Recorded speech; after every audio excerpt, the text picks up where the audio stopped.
just a lot of mouth breathing into the mic. Yeah, I can't help that. You're a mouth breather, aren't you? I am, yeah. So like, he goes, dude, I'm talking normal. I'm Yeah. like, a deer that big? How do you know? You guys are already talking big deer? So then No. We would never. So the big property above that Yeah. would be awesome to get. Awesome. Yeah. Yeah, it'd be awesome. You guys, we good? Ready to talk property and big deer? Oh yeah. Big elk? I mean, that's all Jay and I have been talking about. It's going to be easy for us. We do have a guest today. We have Jay Scott, Jay Scott Outdoors Podcast. And then you sent me you had a blog for a long time. Yeah, you know, one of the things people don't know is before I started a podcast, I had a blog, and it's still active today. And Do you still post to it? I don't post to that as much, but I pretty much use that the blog kind of like my Instagram account now. Gotcha. So I posted almost daily on it, and it was kind of like, now podcasts, you know, everybody knows the word podcast, knows the term podcast. When I started my podcast, people were like, what's a podcast? Well, when I started my blog, people were like, blog? What's a blog? That's Yeah, what's a weird. blog? Like, Yeah. what is a blog? So I had to kind of educate people on that. Yeah. I went back through it. You sent it to me the other night. We were chit-chatting, just texting back and forth. And I went back and kind of read. I remember reading a bunch of those. There's a ton of stuff There's other on good value. there. Yeah, a lot of it. Yeah, back in the days when forums, everybody was in a forum and, you know, people had blogs or vlogs, I guess. But Yeah. as a writer, I hate the term blog. You hate I that? just hate that word. It sounds like you're a, I don't know, YouTuber doing vlogs, and then you talk about blogs. Like it's vlogs. it's a written piece of content. It's an article. Let's call it a Call it an article. article on a website. Article sexier than a blog. Blog. I like blog. It sounds like you're in your mom's basement. I like Tomato, that tomato. format though, because you could have written, Yeah. and you're not limited to space. You're not you know, limited. like kind of like Instagram, you're kind of maxed out. Yeah. So you could write quite a bit if you wanted, but you could also post video. You could also post photos. So I do agree with you on the term The blog. term It's kind blog of just- sucky. Yeah. It's just I don't know what it is about it. Doesn't bother me. Yeah, I mean, we've just replaced it with captions now, right? Yeah, I mean, on yeah. Instagram.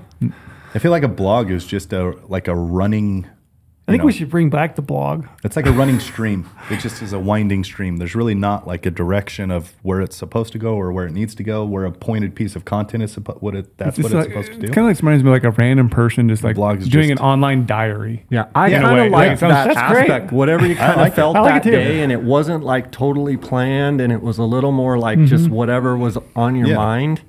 That was one thing I really liked. Or transitioning from season to season, where you know you're just kind of putting what's at the front of your mind on the blog. Yeah. Yeah, yours would go from turkeys to Coues. Yeah, back I mean to we were elk. hopping all over the place to fishing and everything else. When did you start that? Do you remember? It would probably be like 05, 06, 07, somewhere in there, and ran pretty heavy till probably, I'm guessing, 12 or 13. There were some in the 16s I looked last night. Okay. Yeah. And then, you know, Instagram kind of came out. I think I started in 14 on Instagram. And about that time is probably when the blog kind of took the back seat, because the beautiful thing about Instagram at the time, and still, is everything's so instant. Yeah. So even with that blog, in the written text, posting a video, posting pictures wasn't quite as easy as just boom, post up a picture or a video on Instagram. And so that's where I kind of just, you know, kicked the blog to the side. But it's amazing. People go, I mean, I've had people go, oh man, I've pulled up so much great stuff on your blog. And, you know, it's kind of rewarding to get people going back that far, but there is some really good tidbits on there. Yeah. When did you start with the podcast? The podcast story is pretty cool.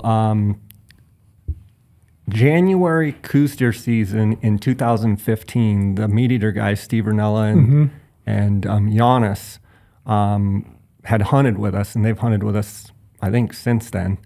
I think this will be their 10th or 11th year this year. But when they got back in like early or late January after the hunt, they said, Jay, we have a pilot episode of our podcast. I said, like, what's a podcast? Right. I mean, this was, what's a podcast? Well, it's kind of like a radio show. We want to send you our pilot episode and tell us what you think.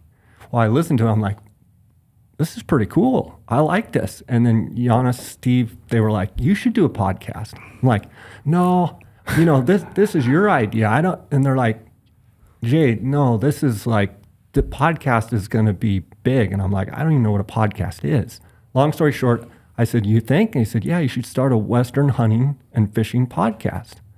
I'm like, well, I don't want to be like stepping on your toes, so naive at the time of what a podcast was, where it's kind of your own individual way to express yourself and whatnot. So I said, hey, what kind of equipment do I need? So Giannis sent me a list of equipment, and I was up and running in 2 weeks. And the crazy story is like February of 2015 is when I started it, and Lorenzo actually contacted me, I think 5 or 6 episodes in. And he said, Jay, he said, I love what you're doing with the podcast. He said, I'd love to be a part of it. Yeah. Lorenzo right here, GOHUNT.com, was the first person to contact me and say, I want to sponsor the podcast. And my take when I got Lorenzo's message was, I'm thinking, sponsor my podcast? Like, I don't even know. I'm 5 weeks in. I'm 5 episodes in, and I don't even know what I'm doing. And, the rest is history. I'm 860 episodes, and, it's been super rewarding for me to do the podcast and had so many great interviews with great guests, and I've learned so much. And, it's an awesome way for people to be able to listen and learn. And my podcast, I always think my podcast is boring. It's more educational driven, more informational driven, but it's amazing how many people really like stuff like that to, glean information out that they can use on hunts. Absolutely. So for me, the great part, it's been rewarding to be able to see people listen to it and get value from it. Yeah. I've always been a fan of new content types. Like everyone around here knows Porter says I consume more content than anybody ever should. I like educational entertainment. That's I've always appreciated that. That's why I like Rogan's podcast so much, and Huberman's, and it's entertaining, but it's super informative and educational at the same time. So like you're saying, back in those days, it was kind of a new thing. When I saw the first one come out with hunting, which was yours, I'm like, I don't remember another one. I get it. This is so clear to me that this is it. This is so clear to me, and so that's why I wanted to be a part of it. Yeah. And it jumped out at me immediately. Like, yeah, this is going to help people, no question. And the crazy thing for me is I'm still a one-man band. I don't have a production team. I do my own editing. I post up the videos. Or the content of the podcast. My audio isn't that great, but here's what I know. If you have good information and good education, my podcast is proof that you don't have to be that fancy to have it be successful. And I've kind of stuck with that. Whereas, I feel like you can overproduce.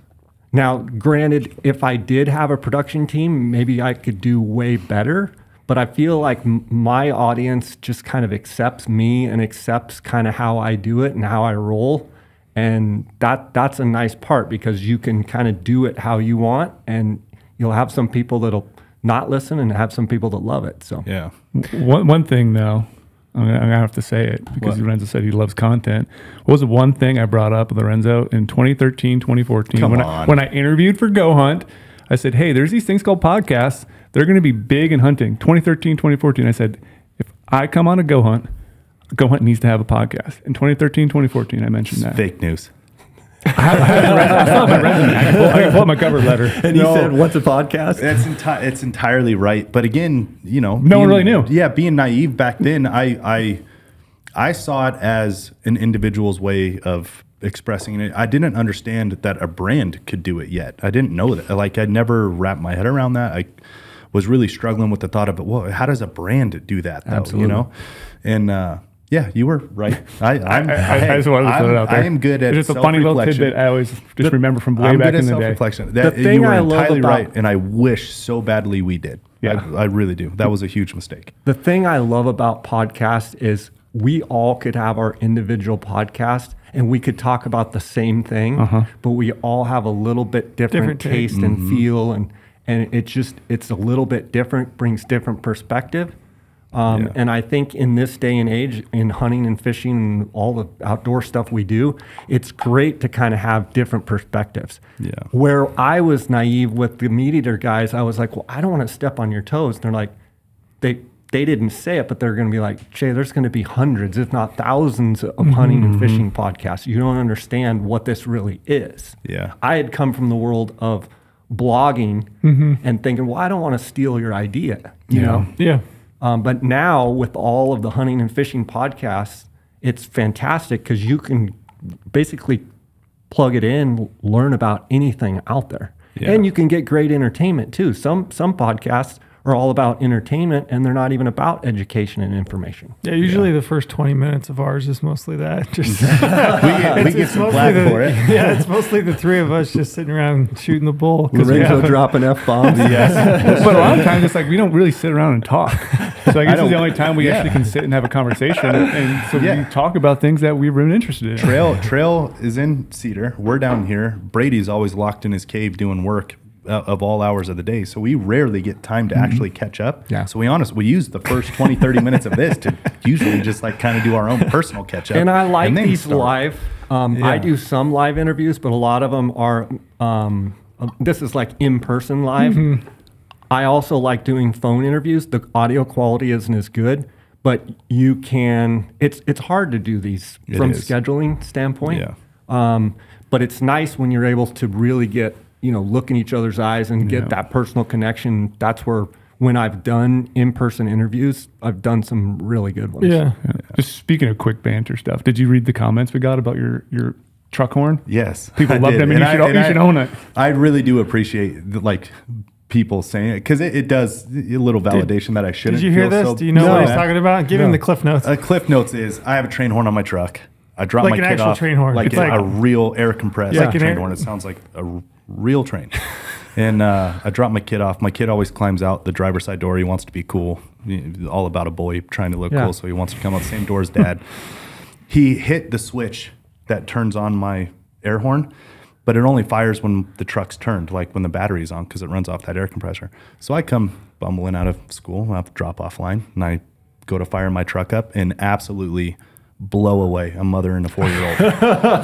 And I mean, blow them away. And one of those like pit in your stomach, embarrassing. Did you have to get out and be like, I'm sorry? No, I drove off as fast as I could. I told these guys, because like not even to make the story better, just genuinely what happened. I drove off as fast as I could a direction I never go. Ended up getting lost in a neighborhood because I didn't know there was a new way. Because usually I U-turn and have to go back across the school. There's no way I was doing that. So I just have you dropped him off since? That was the I dropped him off this morning. Yeah, no problem. My cheeks were red. I'm sure that, I looked not right. You got Christmas break coming up. Maybe people will forget about it. So anyway, that was you have to change trucks. It still bothers me. Campos hit me on Slack and was like, dude, I couldn't stop laughing. I'm like, I'm so embarrassed. I'm glad you're laughing. Like I can't believe it.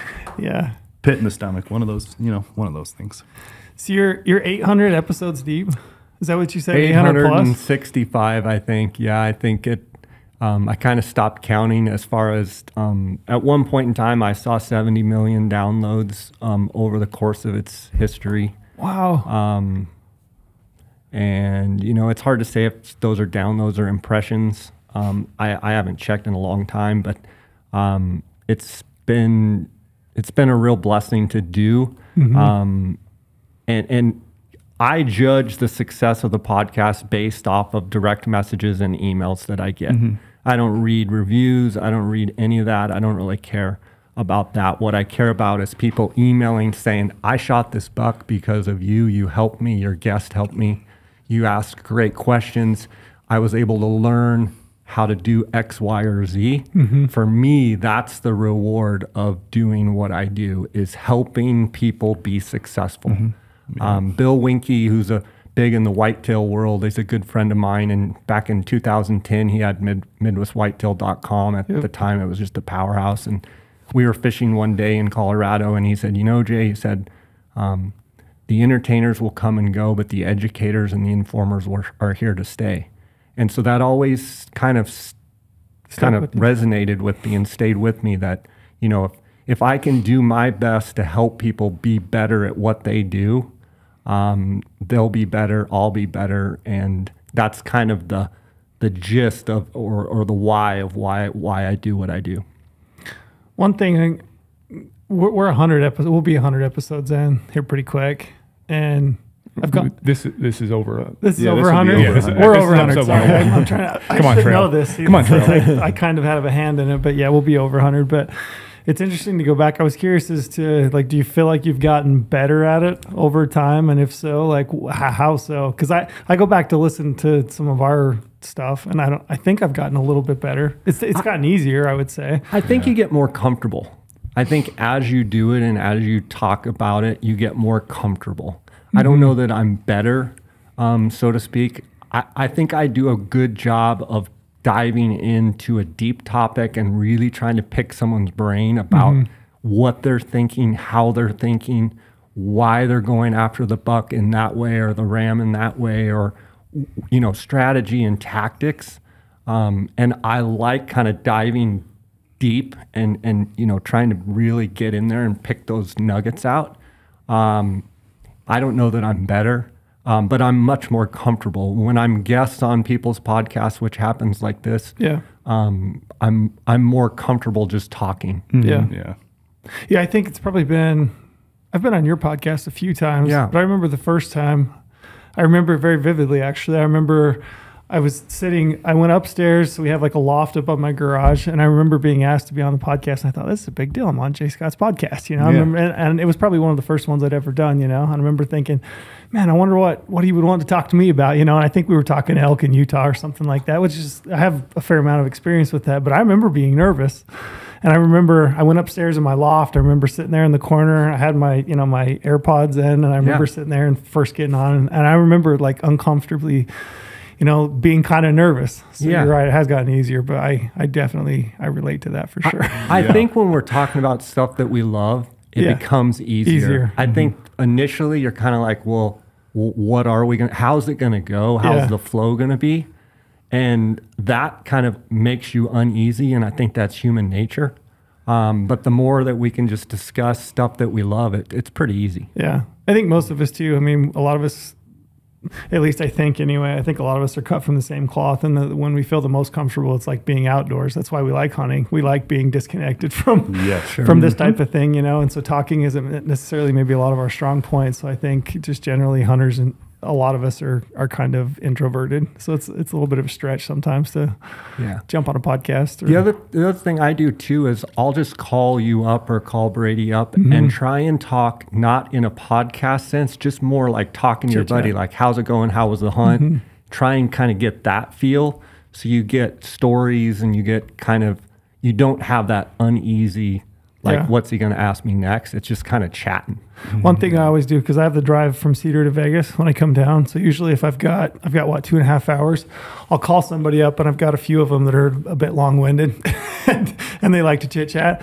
So I'll call them up and just get my mouth moving and get going, get the brain turning. Yeah. And that always helps me. Like when I actually sit down and do a podcast, because it feels like my mouth is finally moving. I'm a little bit more with it in the morning. The words flow. Yeah, easier. The words flow a little better. Yeah. And I think you could probably record some of that, and these guys could cut some pretty good content. Probably. You have to be like, hey, I'm recording you now. So, but it's amazing how just when you're just free talking about stuff you love, how real it is. Yeah. What got you into, I mean, something that you said you 800 episodes, and you started a blog, and it was, you know, hunting related, but what is your background? I don't know that much about you, to be honest, beyond, you know, what I know of you with the Jay Scott Outdoors podcast. And I've known you since then, but I don't know a ton about you and like how you got into the industry and hunting. And I would be curious as to like your background. Yeah. So I was the kid, my grandma got Field and Stream and Outdoor Life magazine for me when I was a little kid. And I didn't have parents or people really that would take me hunting. My grandma introduced magazines, hunting and fishing magazines, back, I'm guessing 5, 6, 7, 8 years old. Where'd you grow up? In Phoenix. Okay, in Phoenix. So I grew up in Phoenix and come from kind of ranching family on both sides. And my grandma would get me these magazines, and I remember when it would come, and I would be the kid that would read Field and Stream magazine, and I'd, you know, fold the corner of the magazine on an article that I liked or a picture that I liked, and I was just fascinated by hunting and fishing. Well, as a few years went by, like for my birthday, I'd say, can you take me to the local urban lake, and I want to learn how to fish. And, You know, did a lot of that kind of stuff where I just dreamed I wanted to do that. And so I saw these big magazines, and I just thought the guys in the magazines, I couldn't believe the opportunities that they were getting. And nobody else hunted in your family? Like you didn't? Yeah, they didn't... I mean, ranching, so they weren't, Gotcha. you know, a lot of ranchers, some of them hunt, and then some are just like, oh, that's just a dumb deer. Look, where's, oh, there's the mother cow to that calf. A time and, waster. That kind of stuff. Yeah. But as kind of things moved on, my dad let me do some hunting, and I had some friends that would take me hunting. I was the kid that was always on the shore at the lake when we'd go in the summer, and I would throw my little Zebco 33 out there with my bobber, not catch anything all day, see these little boats come in, full stringer of trout, and I'm like, someday I'm going to get a boat. I'm going to be on that boat. And as a kid, I was like, that's burning inside of my belly that I'm going to have one of those boats. And, you know, fast forward, so through high school, it just became something that I really wanted to do, and I would go with friends in college. But then, you know, once I got my own wheels and could drive, then I had a little more freedom to go fishing, a lot of urban lakes, you know, hunting, that kind of stuff. And, you know, I was a competitive golfer. Also, I played. Oh, I didn't know that. Yeah, I played High school and college, High school right? and college. They have to get Porter in here. I played. Yeah, I played at. Have you golfed with Porter? No, You never have? Or Lorenzo. No, we I'm never have. terrible now. I haven't played in probably. I've played a few times in the last 20 years, but golf was a huge part of my life. And so being outside, you know, when I was 14, 15, like I worked at the golf course, had to have my parents sign the waiver that, you know, he's too young to work, but, you know, washing golf carts, picking range balls, and loved the game of golf. As I got done with college, hunting and fishing, it was all I wanted to do. So becoming a guide was a perfect step for me to actually be out in the field more. So I became a guide, I want to say like in 1996 or 1997. Guiding for someone or for your own outfit? So in Arizona, it's crazy because you can just get a guide's license and you're an outfitter. You're a guide. You're a guide. Like, don't know what the heck I'm doing, but you're licensed. You know, as we're in Montana, some of these states, you have to work under an outfitter. You have to have a concession in Colorado or whatnot. So what age was that you were? So, I mean, right out of college, I got my guide's license, or maybe I was still in college. So I would have been, what, 18, 19 years old, 20 years old. And I loved hunting so much, specifically archery elk hunting. From 1996 till present, I've never missed. I've been 30 days in the elk woods 100% of the time, except for 2014 when Dar and I had the auction hunter for desert bighorn sheep. It's the only elk season I've missed. And, you know, archery elk to me kind of shaped the love for hunting. And, you know, then it branched into Coues deer and branched into mule deer. But archery elk is still kind of the center point of my love for hunting. You know, the first time I heard a bull elk bugle I was hooked. And so I've been very fortunate. I was 20 years a public land guide in Arizona for public land bulls. And then in 2017, I stopped public land in Arizona, and I got the opportunity to guide, kind of be the hunt manager at Ot6 Ranch for 5 years. So I was there for 5 seasons. My friend still owns the ranch, and that was an incredible experience because 50,000 acre ranch, and was able to basically watch these elk, deer also, but mainly elk grow up. And it was kind of my first chance to really trail cam these elk and really get to know them and, you know, monitor their age, their patterns, their movements, and really learn. Like 20 years public land, I learned elk really well. Yeah. Learned how to hunt them well. But it was nice to actually like get to monitor these animals. And that's where, like with the Mexico stuff now, running trail cameras and like learning, I don't care if it's a big buck or a little buck, learning that buck year after year after year, why he does what he does, some of the things leaves, like we would have elk at the Ot6 that would leave the ranch in the summer and come back in the rut, or leave during the rut and come back in the winter, and be able to be like predict, where is that bull going to go? Where's that bull going to, you know, that's the part that I really started kind of getting almost goofy about. I'm kind of getting long-winded here, but that's kind of the start of it. Yeah. You know, I got my guide's license. I fell in love with elk. In 97 I think 97, I also started going to Mexico for Coues. Gotcha. And I've kind of structured my life where the summer I fish. My favorite is brown trout, moving water. I have my own rafts. We target brown trout, love dry fly fishing and streamer fishing. I kind of target fish in the summer. Then I transitioned to elk, then Coues deer, mule deer, bighorn sheep, and then turkey. Turkey's a huge part of my life. But for the last, since 1997, basically I've done fishing for 3 months, elk season for 30 days, Coues deer, desert bighorn in December, turkey in the spring, and then start it all over again. Jay's got life figured out. He really does. Like, sounds amazing. That's the dream. And my real job is real estate. Right. So I also have a real passion for buying and selling real estate and investing in real estate. So I look at real estate just like I look at hunting. To me, it's a hunt. I'm hunting for a deal. I'm hunting for a good opportunity. So being a hunter has worked really well for me in business because I go to work every day hungry. I go to work every day like a hunter.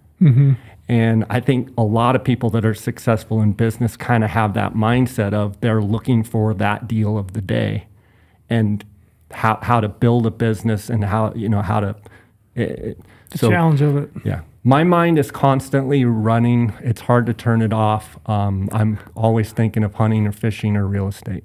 Yeah, the more I've gotten to know you, that is very clear. Yeah. It's nonstop. Yeah, absolutely it's my nonstop. yeah. I'm a sun up to sun down. But hunting came before real estate.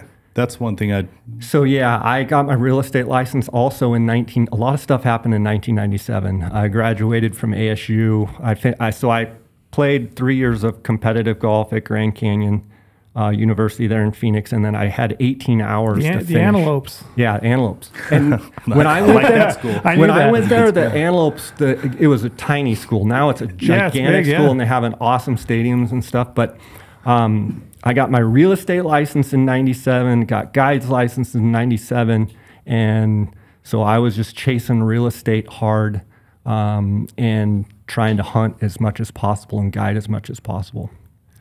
Gotcha. How do you manage? Because you love to hunt, right? And you've guided so many elk hunters, and you've had your guide's license, for a long time. Like, how did you manage the opportunity to go hunt yourself versus guiding clients? So for a long time, I loved hunting myself for Coues deer in Mexico. That was kind of my hunt that you liked. Yeah. I would also be taking people, and that's how that business got started. Is I love my hunting partner, we would hunt ourselves really hard. In Mexico, we'd have 3, 4, 5 tags, 7 tags a year. We'd have different ranches we're hunting. We were going like crazy. And we were having success doing that. And so that kind of led into that business, the outfitting business in Mexico, where people were like, man, these guys are doing really well. Hey, can you take us on some hunts? Hey, do you have any ranches? Hey, what do you have? And so that kind of just started building. And every year it kept building. You asked the question, how do you juggle it? I would say that hunting always comes first, even over fishing, even over real estate. There you go. If I have a good real estate deal, I'll leave a good real estate deal for a great hunt. All day long, it's just a priority to me. Yeah. And now with my real estate, I have people that I can leave a deal with and handle it mobily, sat phone or whatever. And most of my real estate is my stuff or just a few people that I work with. So I'm not your typical real estate agent where we do have that aspect on our team where if you want to buy a house, we can help you with that. But I'm more focused on individual properties and investments for me and a few people that I work with. Right. But hunting has always, like, September 1 comes, I'm in the elk woods. There's no debating, the whole month. I'm going to be somewhere chasing elk. I've got buddies that guide, and I'm always like, how do you Yeah. How do you do that? I mean, they're in the woods, they're guiding elk, and they're out helping people kill elk, which I get that. But like my desire is always to be like, I want the tag, I want to go hunting. selfish for that. Yeah. So Well, it's, and for to me, I would have a hard time juggling that. I've kind of totally transitioned where personal hunts, I really have no desire. The burn, my belly used to burn really hot and hard for wanting to kill big deer myself. And it's honestly, it's kind of gone away. My passion is outfitting and guiding and taking people. If you told me there was a 220-inch buck and I could go shoot it, or Lorenzo could go shoot it, I'm going to take him or you. I've gotten to a point where my personal killing. I mean, it's not saying I'm not going on any hunts. Sure. It's saying that it doesn't burn like it used to. And building the outfitting business is more of a priority to me, and seeing other people have success than my own personal success. I think it goes back to what you're saying earlier, though. Like you like, being an educator, and that's kind of falls in line with like the outfitting thing. You like helping people. You like helping people reach their goals. I like helping people. I don't really look at myself as an educator because I don't ever want to be the guy that thinks he knows it all. Yeah, but you're using your I always experiences. tell my buddy, I'm like, if I ever get to where I'm like standing on a soapbox and I'm like up on my high horse, knock me off. Because and people that know me, they know my intention is genuine of wanting to help people be successful, truly. And I only say that because I just really make it a point to not be that guy that's like, well, this is how I do it, and it's the only way to do it. Because I learn every day in all aspects of life that there's lots of ways to do it. There's many ways to skin a cat. I wanted to get into that a little bit because you've killed some big bulls yourself. You've also guided a bunch of really big bulls. I mean, like top tier echelon, animals. One of the things I was curious about is how does somebody go about turning up that next tier of animal? Because I think this is something I think about a lot, because it's like I can go out and I can spend my time. It's hard to turn up that next tier animal. And I think there's probably some tips or tricks, because there's definitely guys that I know that seem to be doing it and they have a knack for it. I'm sure it's not a knack, it's not like, it's not, it doesn't come out of the skies or anything. It's not divine intervention, I don't think. But how do you, maybe, maybe. Maybe that's my problem. I do want to say, it would not be sincere if I didn't say that the days of what I used to do are not as easy as they used to be. So 20 years ago when I was doing it, there was not near as many people doing it and as laser focused as I was and as we were, my team. Okay? So I think that competition, just like in all sports and all activities, has gotten better every year. Okay? So could I do it still today? Maybe. Could I do it like I used to? Maybe not. Maybe I could. Who knows? So with that being said, I would answer the question laser focused. I would go and try and find a 400-inch bull every single year. And I would not waste time on bulls that weren't 400 inches because I'm looking for a giant. And that's how I treat kind of everything in life, including my businesses, including real estate. Like, I'm looking for the needle in the haystack. If you're not the needle in the haystack, I'm looking elsewhere. So laser focused and super intense, I think, is the answer to how do you be successful in finding big animals. There's nothing else. Like, that's all I live for. That's what I wake up. That's what I do. That's what pushes me. Now, from a skill set standpoint, time in the field, going. There's a lot of people that are way better at hunting than I am. Okay. There's a lot of people that are more successful. There's a lot of people that are more intense and more laser focused. But I have had some success. If I look back and say, how have you been successful? I would say it's just that burning desire to find great bucks, bulls, rams, whatever it may be, and spend a lot of time. My real estate has given me the ability, financing-wise, or the financial aspect of it to be able to spend time that I do. If I didn't have real estate and didn't have income producing properties and some of the success that I had in real estate, I wouldn't have been half as successful as I've been.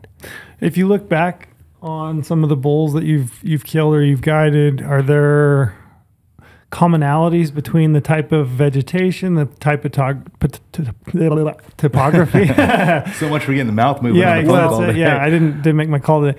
Topography or distance from a road. I mean, is there any kind of commonality there that you can draw from that? Well, before I answer that, I would say too, another thing, I think you're giving me a little bit too much credit because I was in Arizona during the peak of the peak, the best of the best. Almost every unit had a big giant bull in it. Okay? It's not like that anymore. So I don't want some of the young guys listening to this podcast thinking that they can only find a 350 bull, that they're not being successful. That might be the best bull that's in the unit. Right. But I wanted to find the best bull in the unit, and I still do when I go out and hunt or I'm guiding. I don't care what animal we're hunting. I want to find the biggest. Oftentimes I don't, but if that's what drives you to sift through, I'll eat a tag so fast. I'll eat tags, personal tags. I do not care. I want to shoot something big. And I think in order to do that, you have to be willing to eat it. And you have to be laser focused. I kind of forget your original question, but I was in Arizona, commonality, I was in 9, 10, 23. Those are the only units that I even wanted to be a part of. Why? Because that's where the big ones lived. But even within that, I've hunted 23, I've hunted 9 a little bit, poked around in it. But I mean, 23 is a huge unit. So I always knew that 23 bordered the reservation. So you had the White Mountain Apache. I used to hunt, we killed some 400 pretty good bulls in 3C as well. So you've got the White Mountain Apache on the south of Unit 3C. You've got the White Mountain Apache on the east side of Unit 23. Yep. So I've hunted personally the San Carlos reservation 3 times. So I know the type of quality of elk that are on there. I've turkey hunted for years on the White Mountain, so I know what's there. So when I would hunt 3C, I would really focus on the border of the reservation, because during the peak of the rut, a lot of times those bulls would come across because the state land would have a lot of cows. They'd gather up, and so you'd have your chances. Gotcha. On the 23 side, you have some of the same things where you have the reservation and you have those chance where those bulls can get to an older age class, which is what we're looking for. Sometimes the old bulls aren't big, but a lot of times they are. So I would focus on those reservation lines. Then in Unit 9 and 10, you've got the Wallapai, and you've got the Supai, you've got the Grand Canyon National Park. So the thing that those 3 units have is they have sanctuary areas. They have areas where elk, deer, whatnot can get big. Right. And as we all know, it takes age class. That's a huge piece of the puzzle, is age class. So you ask about different terrain. I've found big bulls out in the sage. I've found bulls up in the ponderosa pine. I've found them in the scrub brush. The one thing I will tell you is you have to just be constantly weeding through and looking at a bunch of elk. I think if I was giving advice to people, which I do on my podcast, sometimes people would say too much, is you have to be able to sift through animals and keep looking for what you're after. Because it's a numbers game. It's hard to do. It's really hard to do when there's 8 bulls bugling in a meadow. Yep. And it's fun and it's exciting. You want to sit here and video these 330, 340, 350 bulls. And those are great bulls. Yep. But if you're looking for a giant, you're wasting time. Yep. Yeah. That's what I always seen a lot of people do. Like when I'm hunting other states, I'm like, why are you looking over there? You're looking on private land at those animals that will never leave there. They're like, oh, I just want to video it, show my buddies. I'm like, you're wasting precious hunting time right now by looking at animals you're not going to kill. I'm guilty of that for sure. I get sucked into watching animals. I love it. Yeah. I love watching animals, especially when they're rutting. I get sucked into that all the time. I wouldn't even be able to tally up the amount of time wasted. And I don't want to come off too as a complete snob, because I don't feel I am, but I feel like I'm laser focused on that's one of the things I really like about hunting Coues deer in Mexico on private ranches, are you have the ability to sift through bucks, and you have ability to leave bucks, and you have abilities to rent that ranch for the next year and let that buck grow. And what does he turn into? And to want to be able to see that deer a year later or 2 years later or 5 years later and have the ability to do that, that creates a passion in me that just drives me insane. Like I can't stop thinking about it. Yeah, I don't think you're coming off anyway. I mean, I think it's a worthwhile conversation to have. I think generally as an industry, we've kind of swung to the point where, you know, quote unquote trophy is a dirty word. You know, you can't really talk about a trophy animal per se, when in reality, I think it's your prerogative to hunt whatever animal you want to hunt. And if you want to challenge yourself with, you know, hunting a mature trophy, I have to throw in quotations now, right? Or I'm not okay to do it, but yeah, I throw it in quotations. But you know, if you want to do that, that's your prerogative. And I'm at that stage. I don't really have a, you know, some hunts are different, but, you know, generally speaking, if I've got the time to scout and I've got the time to hunt, I want to kill the best animal I possibly can. And I like that for a lot of reasons. One of the reasons being the challenge in doing so is finding that animal and then actually killing it, because that's a whole other level of satisfaction for me in hunting. And, you know, I like to do it the way that I do it, but I think it's totally okay to talk about it. I think there's a lot of people out. I mean, you know what's funny? Here's a funny, just a rant. I'll get into one, but love it. Soapbox. Yeah, soapbox. I think it's very bizarre that if you go to your YouTube page, right, you can find literally thousands of whitetail hunts where the entire goal is to grow and kill a giant whitetail, and it's like completely okay and accepted. But like you get into Western big game hunting, if you only want to target a 400-inch bull, if somebody was to say that, or a 220-inch muley, it's like, I don't know, that guy's a trophy hunter. What a snob. But yeah, what a snob. Yeah, but whitetail hunters, I mean, that's all they do. They're into it. And it's cool to see the passion of the guys, the Midwest guys. I think it's awesome. And sometimes we can't relate to it in a fact that maybe we're not whitetail hunters, and we're like, man, that guy's really into it. Yeah. But then you just come out west and you see Brady loves the mule deer, you love the mule, like you guys all love mule deer. Like it's the same game, it's just a different animal, and we have a little bit different circumstances. We have more public land than they do. They have more private. You know, so it is what it is. What I try and tell people is like everybody has their passion. Like we should never be judging someone for their passion. If they're jazzed up about it, like I love turkey hunting. Like as jazzed up as I get right here, we'll start talking about turkeys. And Lorenzo, he could care less about a dumb turkey. Like we'll get there at some point, but right now he'd run over the flock with his truck and laugh probably and be like, dumb turkeys. But my point is, I like turkeys because I don't care about, people say, well, do you score beards? Do you score turkey? I never in my life have I scored a turkey. Never, you know, I've measured a few beards. I don't care about spurs. If it's gobbling and strutting, it's going to get shot. Now, will I look for a big Coues deer and will I go home empty without a tag? Yeah. But it's nice to have an animal like a turkey where you're like, man, if you come in here gobbling and strutting, you're in trouble. Yeah.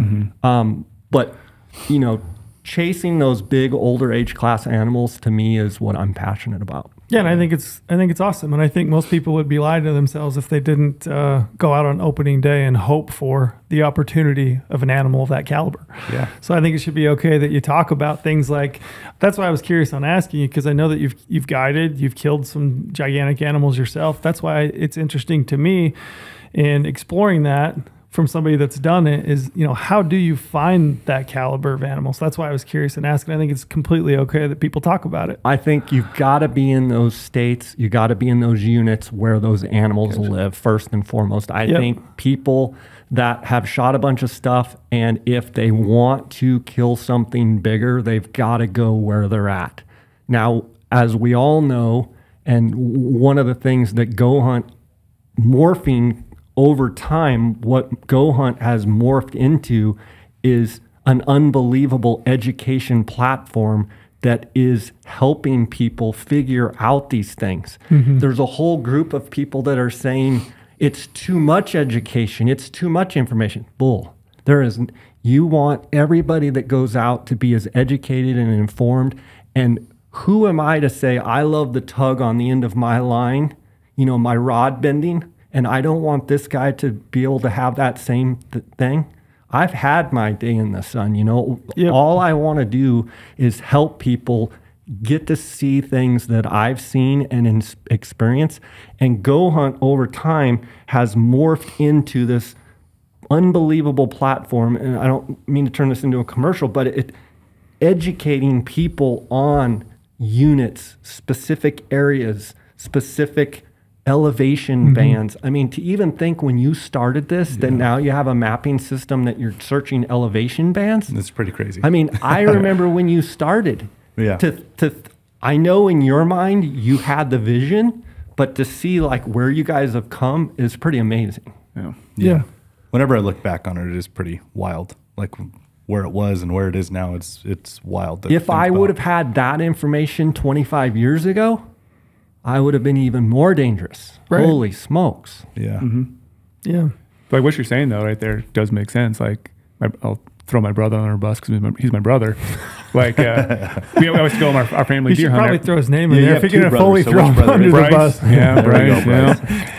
But like you're saying, like you have to hunt areas that have the potential for those animals you're trying to chase. He's always like, I'm not going to shoot a deer in our family deer hunt unless it's 190. I'm like, they don't grow 190 bucks where we go. Right. We go there because we see a lot of deer and it's fun. And it's a family adventure. If we want those 190 like he's chasing, yeah, that's why I build points for you in other states. Right. And you've had an hunt like that, and you didn't take out the buck that you wanted to, but you saw a deer like that. Because like you have to know the area, what the potential is, and that's what's great about GOHUNT again, because like we do show that stuff. You can kind of obviously there's going to be outliers, but knowing what the potential of the unit is, like Bryce, you're never going to shoot a 190 buck where we go. You just won't. Too many people, like the terrain is set up where people can shoot some deer, but just knowing what you have for it. Yeah. I think there's a lot of good information, just like in the if you recall into the little recesses of the details, the things that you just said.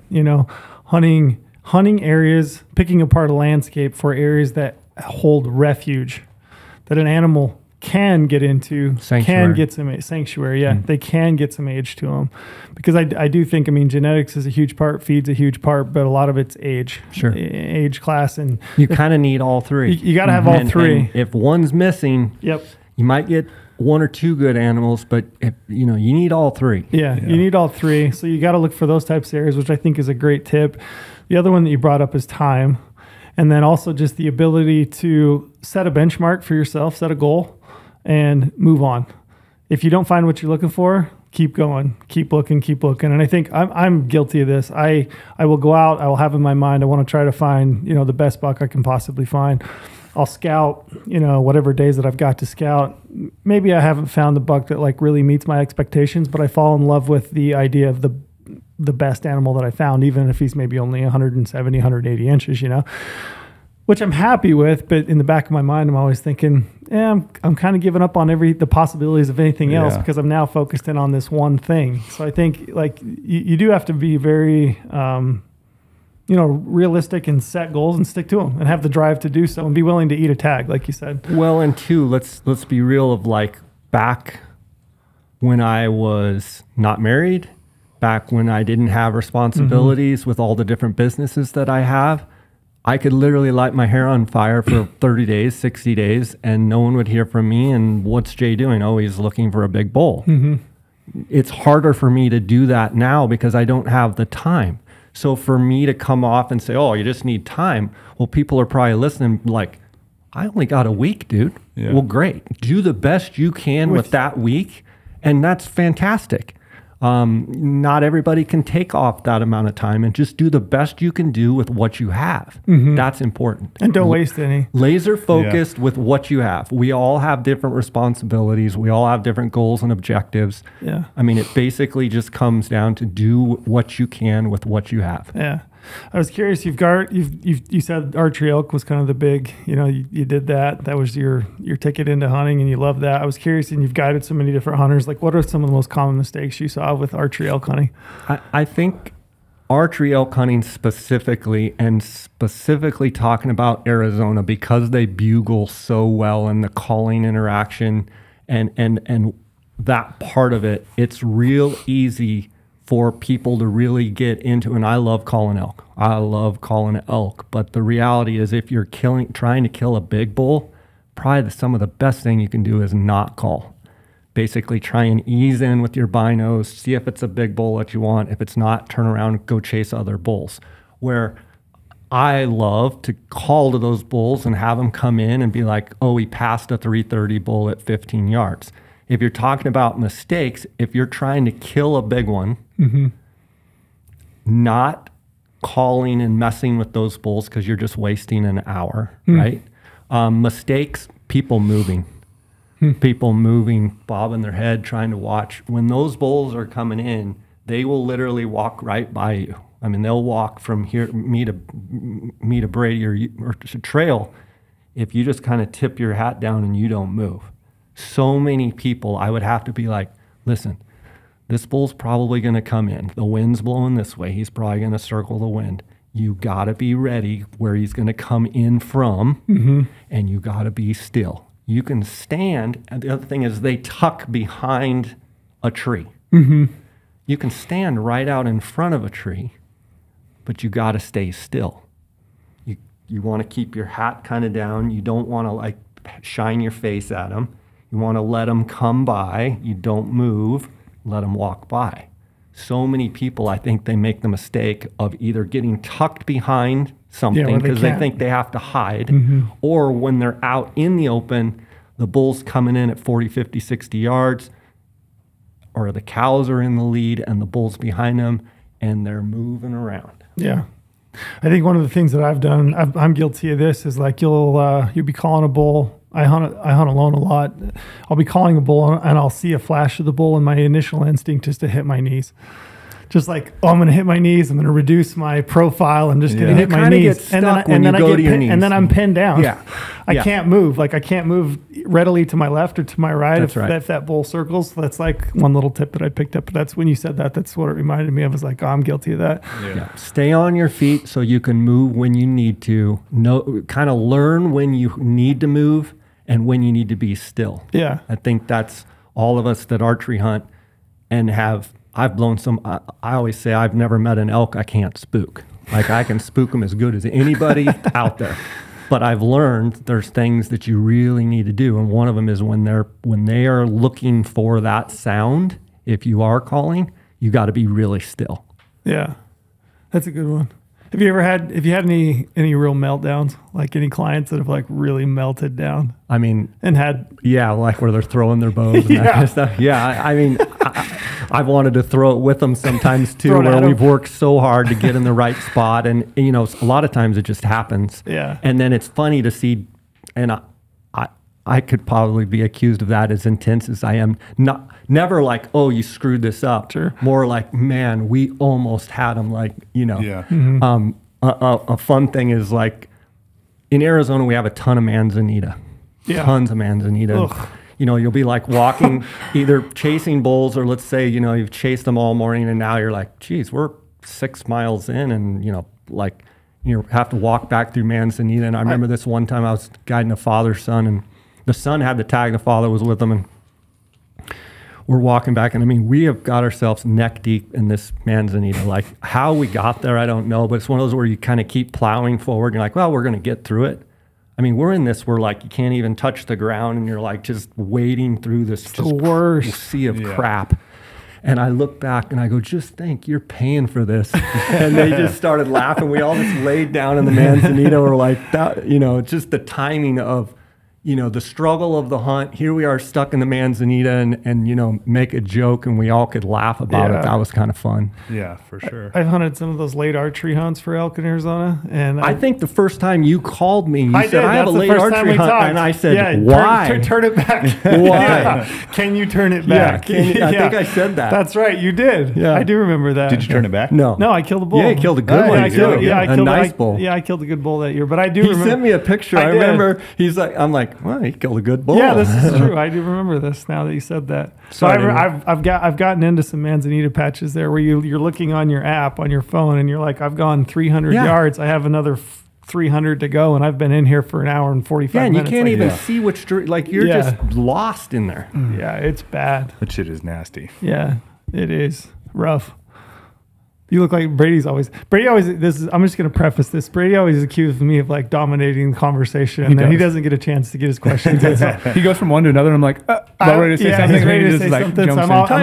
I'm always trying to give him side eye so I can just pick him up. He looked like he was going to say My man, something, so Trail. I'll let you go. Good old T-Rail. I just wanted to ask real quick, because like I know the trend of like solids in clothing is like becoming bigger and bigger, and you elk hunt all the time. Like, do you feel you get an edge in using camouflage on an elk hunter, or can guys get by with solids? Like I say, as long as you don't move. I think as long as you don't move, you can get by. I do think there's some merit to a pattern if you've got elk that are super wise.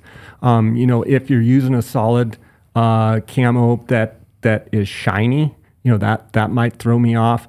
But the reality is, wearing a drab, olive kind of, off brown, I think more than anything with elk specifically, elk it's more of a movement thing. Mm-hmm. You go to other animals, I think you can get picked off pretty quick. Elk is a huge movement thing. I do think there is some merit to breaking your outline and whatnot. And I do think the more kind of, I guess drab is the word I would use, where, the kind of the olives, that's, if I was going to go with that, that's probably what I would do. I some more so with sight and camo, some other species than elk, but movement is the key to everything. Yeah. It's the key to everything. Even waterfowl hunting, like don't move. Yeah, don't look up. Don't, Yeah. Trying to chicken head your eyesight around, trying to find these birds coming. It's literally every animal. Movement is the key. And turkeys, I love turkey hunting so much. We hunt those Gould's turkeys down in Mexico, and, they're not the sharpest tool in the shed, but they're still a turkey, and they pick up movement like it's nobody's business. Yeah. Like they can see movement incredible. Like more than mule deer? I think having the eyes on the side of their head, it's like they're just constantly. Now, are they as acute as mule deer? Like, oh, that thing's going to kill me? No. Gotcha. Especially not our Goulds. Do they see it? I would argue that maybe the turkey does see it, whereas the mule deer sees it, and the mule deer's like, no. Yeah. To me, a big, mature mule deer and even a doe in certain circumstances, they're pretty hard to trick. Like they're wound tight. Like their program is tight. Is that the hardest animal to kill, you think? Or Coues deer? I was curious. You've hunted a bunch in the West. I don't think Coues deer are that tough to kill compared to like a big old muley. I honestly think muleys like have like a sixth sense. Like I think they have something about them that makes them so wary. Now Coues are they pick up on a lot of things, but I would argue killing a big mule deer, maybe it's where they live, maybe it's how long they've been hunted, but I would much rather try and kill a big Coues than if you said, Jay, your life depended on it, you have to kill a big mule deer or you have to kill a big Coues, I think I'd go kill big Coues first. That's interesting. Really? Yeah. I think the mule deer is kind of king as far as, being the acute animal of like all their senses are on, crack. On point all the time. Yeah, they're on This is crack. my favorite part of the podcast. We're talking about mule deer being the king. But his drive comes from archery elk. Let's Let's be clear about that. I love bugling bulls. I love gobbling turkeys. I love Coues deer, I think, because I like the terrain that they're in. Yeah. I love that, they're in kind of varying terrain, but I love Coues. But mule deer, so in the last handful of years, I've always loved mule deer. But I've really started getting a passion for the dark antlers of Sonora. And, going down there with you last year, like those dark antlers, especially on those big ones, they're pretty special. And there's just the Sonoran Desert is just, it's special in general. Yeah. You see a big mule deer walking through pitaya cactus and those big saguaro cactuses. It shouldn't even be possible. Yeah, you look at them. It doesn't look right. That's right. It's like it looks so out of place. It's so captivating to see that because we always see them walking through the aspens with snow on the ground, and right. It's just if you see them walking through a pitaya cactus patch and giant saguaros in the background, it is wild. And their antlers are so dark. Yeah. It's just a cool, you know. cool animal. Yeah. For sure. I want to kind of know, like, where'd you develop your passion for glassing? Like how that Yeah, morph and so- like your optics choices. yeah, and- I so don't think I you can think- be born in Arizona without it, right? Exactly. That is an It's like Arizona King glass. thing. All It the is best an glasses Arizona I know thing are from for Arizona. sure. I think my love for Coues deer hunting and to try and be successful at a, killing a Coues, finding Coues. I can remember when I got my first pair of Zeiss 10 by 40. That was my first pair of good binoculars. I was working at a taxidermy shop in college, and a client that would come in actually had a pair of, I forget what they were, but they were stolen out of my truck. And this guy was so gracious, still know him to this day. He's like, Jay, take my Zeiss 1040s. So I used them for like a couple months and I just loved them. So that was the first pair that I ended up buying. Did you buy them from him or did you buy a brand new pair? No, I bought a used pair. Gotcha. And then I remember buying the first pair of Swarovski 10 by 42, I guess SLCs. Yep. And we had the tripod mount that had the little elastic strap or the Velcro, I guess, over it. And I remember Dar and I looking through these and we're like, whoa, we can actually start finding some stuff with these. And we started using tripods. Before with the Zeiss 10s, I was just on my knees. And then once I started going to the tripod, anybody that's gotten into glassing that like started out hand holding and then kind of morphed into using a tripod, I don't think there's anybody that won't say that they haven't been more successful at finding game. So for me, the more successful that I got in, let's take hunting out of it, just finding animals, the more like almost addiction I had to wanting to find glassing knobs and points and really focus my, I'm still to this day, I'm old school, pull out the old, I can still read a topo. You can give me coordinates. Any one of you, if you're ever stuck, you can text me coordinates. I will be there. And more than now, we can plug it into our GOHUNT maps. Yeah. But a lot of the young guys, they don't even know how to plot on a topo map. Yeah. I lived by that. Like, where can I find glassing points? Where can I go up this ridge? How can I base my hunt for the following day off of this map? Okay. Mm-hmm. Where can I get the optical advantage? And that became something that Dar and I, my hunting partner, we got so into trying to figure out where to be at daylight, where to be during the middle of the day. So that's kind of a long answer to how did I get to being addicted to glassing. But I think like anybody that's had some success, had some open country and terrain to do it, it becomes where you crave it. You just want more and more and more. And it's awesome because you get to see all kinds of stuff. And as you get good at glassing too, like I'm not going to at all say I'm as addicted to glassing like you and Cody is, glassing guru and all this stuff. But like you really start to pay attention to how much more successful you are as you get better at glassing. It's like a direct 1-for-1 return. Yeah. You know what I mean? As you get better and as you know what you're looking for and all this stuff, you start to look back and you go, okay, well, that wouldn't have happened unless I knew what I was doing. You get to use the glass as the workload. Absolutely. Because you can only do so much as a person. You can only kill what you find, is what Brady always says. It's like it really is a direct 1-for-1 payoff. So it gets addicting because you can quantify it. Yeah, you actually see results. Yeah. I used to be the type that just walk ridges and just bouncing and jumping deer and that. And I still think there's some value in that where you're walking and covering country, getting to a new glassing point, glassing, moving to the next country, glassing. But, spending time and looking at the basin before you blow through it, or saying, I know there's a big deer here. We're going to stay here all day. Yeah. But, I played competitive golf. I know I think everyone here, I think, has played competitive sports from what I understand. We're all competitive. It's fun when you're glassing, either sitting next to your buddy or on an opposite ridge, or even if he's in a completely different place.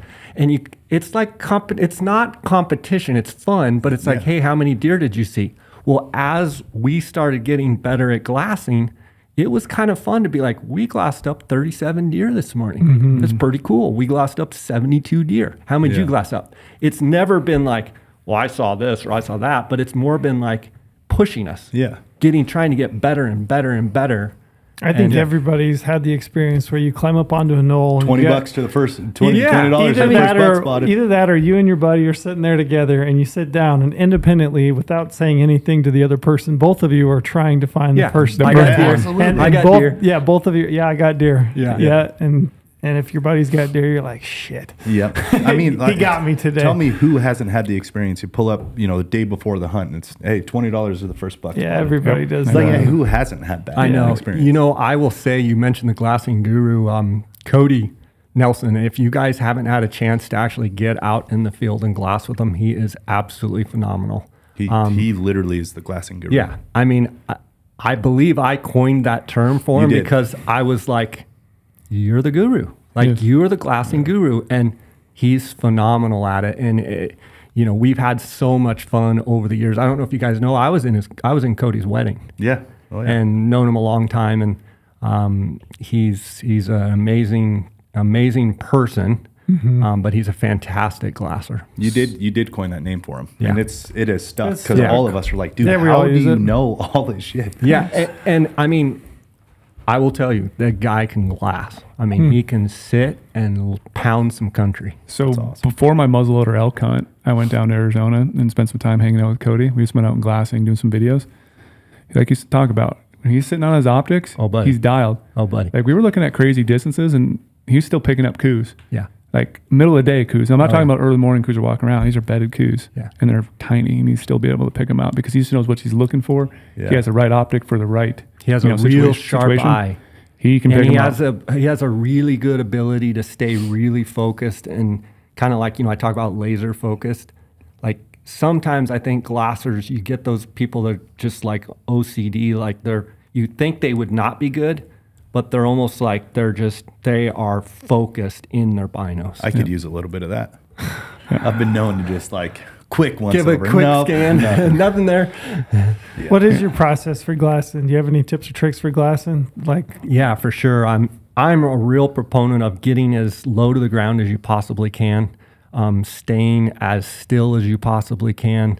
The reason for that is stability, lack of vibration, being able to provide your eye with the ability to not have things going on outside of it. You've seen the eye cups, you've seen the shirt over the head, all of that's great, but getting low to the ground, reducing vibration as much as possible, from the tripods we used to use to the tripods now, I tend to go with a little bit heavier tripod than maybe some people, just because I'm not willing to give up some weight. I want the stability. I think the more stable you can be, the more you will see, because my eyes, I guess I can only speak for my eyes are more comfortable. They're not straining. There's no vibration. I'm getting as low as I can. People ask, do you like stools? They're okay if you're more comfortable on a stool, okay? If that will allow you to sit there and glass longer, okay. I like a pad, sit on a pad and get as low as you can. Don't extend the legs as much as possible. Try not to use the center post.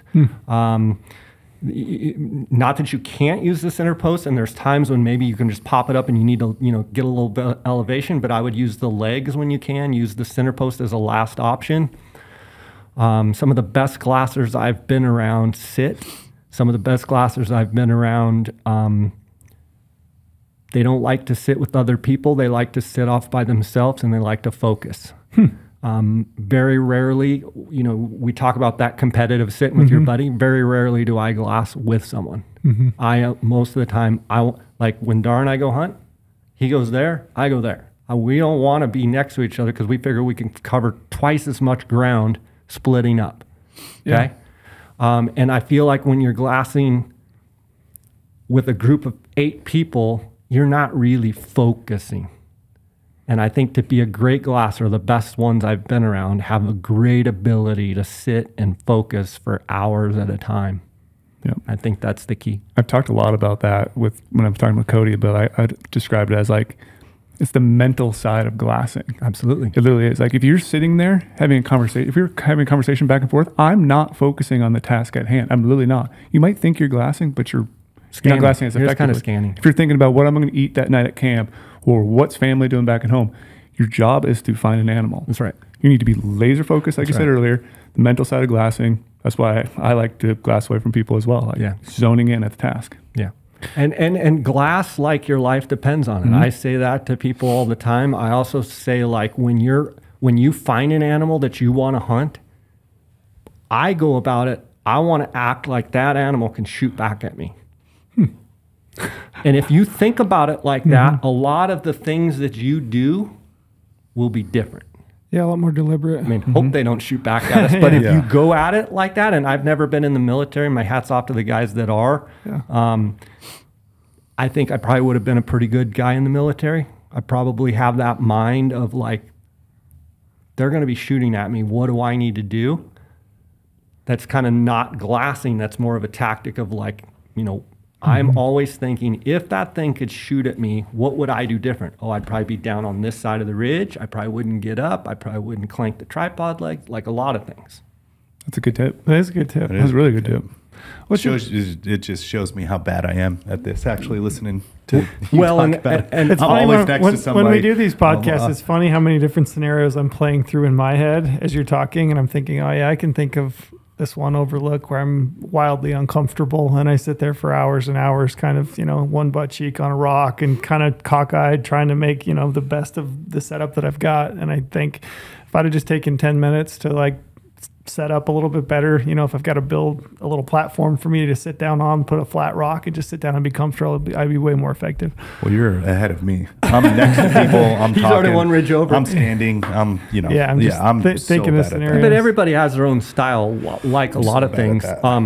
One more thing I'll add on being successful, this comes from Coues deer hunting, is I always say, and archery hunters are going to scoff at this, but don't get within 300 yards of a deer you want to kill.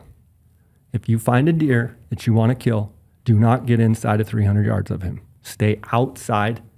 And on Coues deer specifically, if I can stay 400 yards from them, I can get away with a lot more than if I try and get to 150 yards.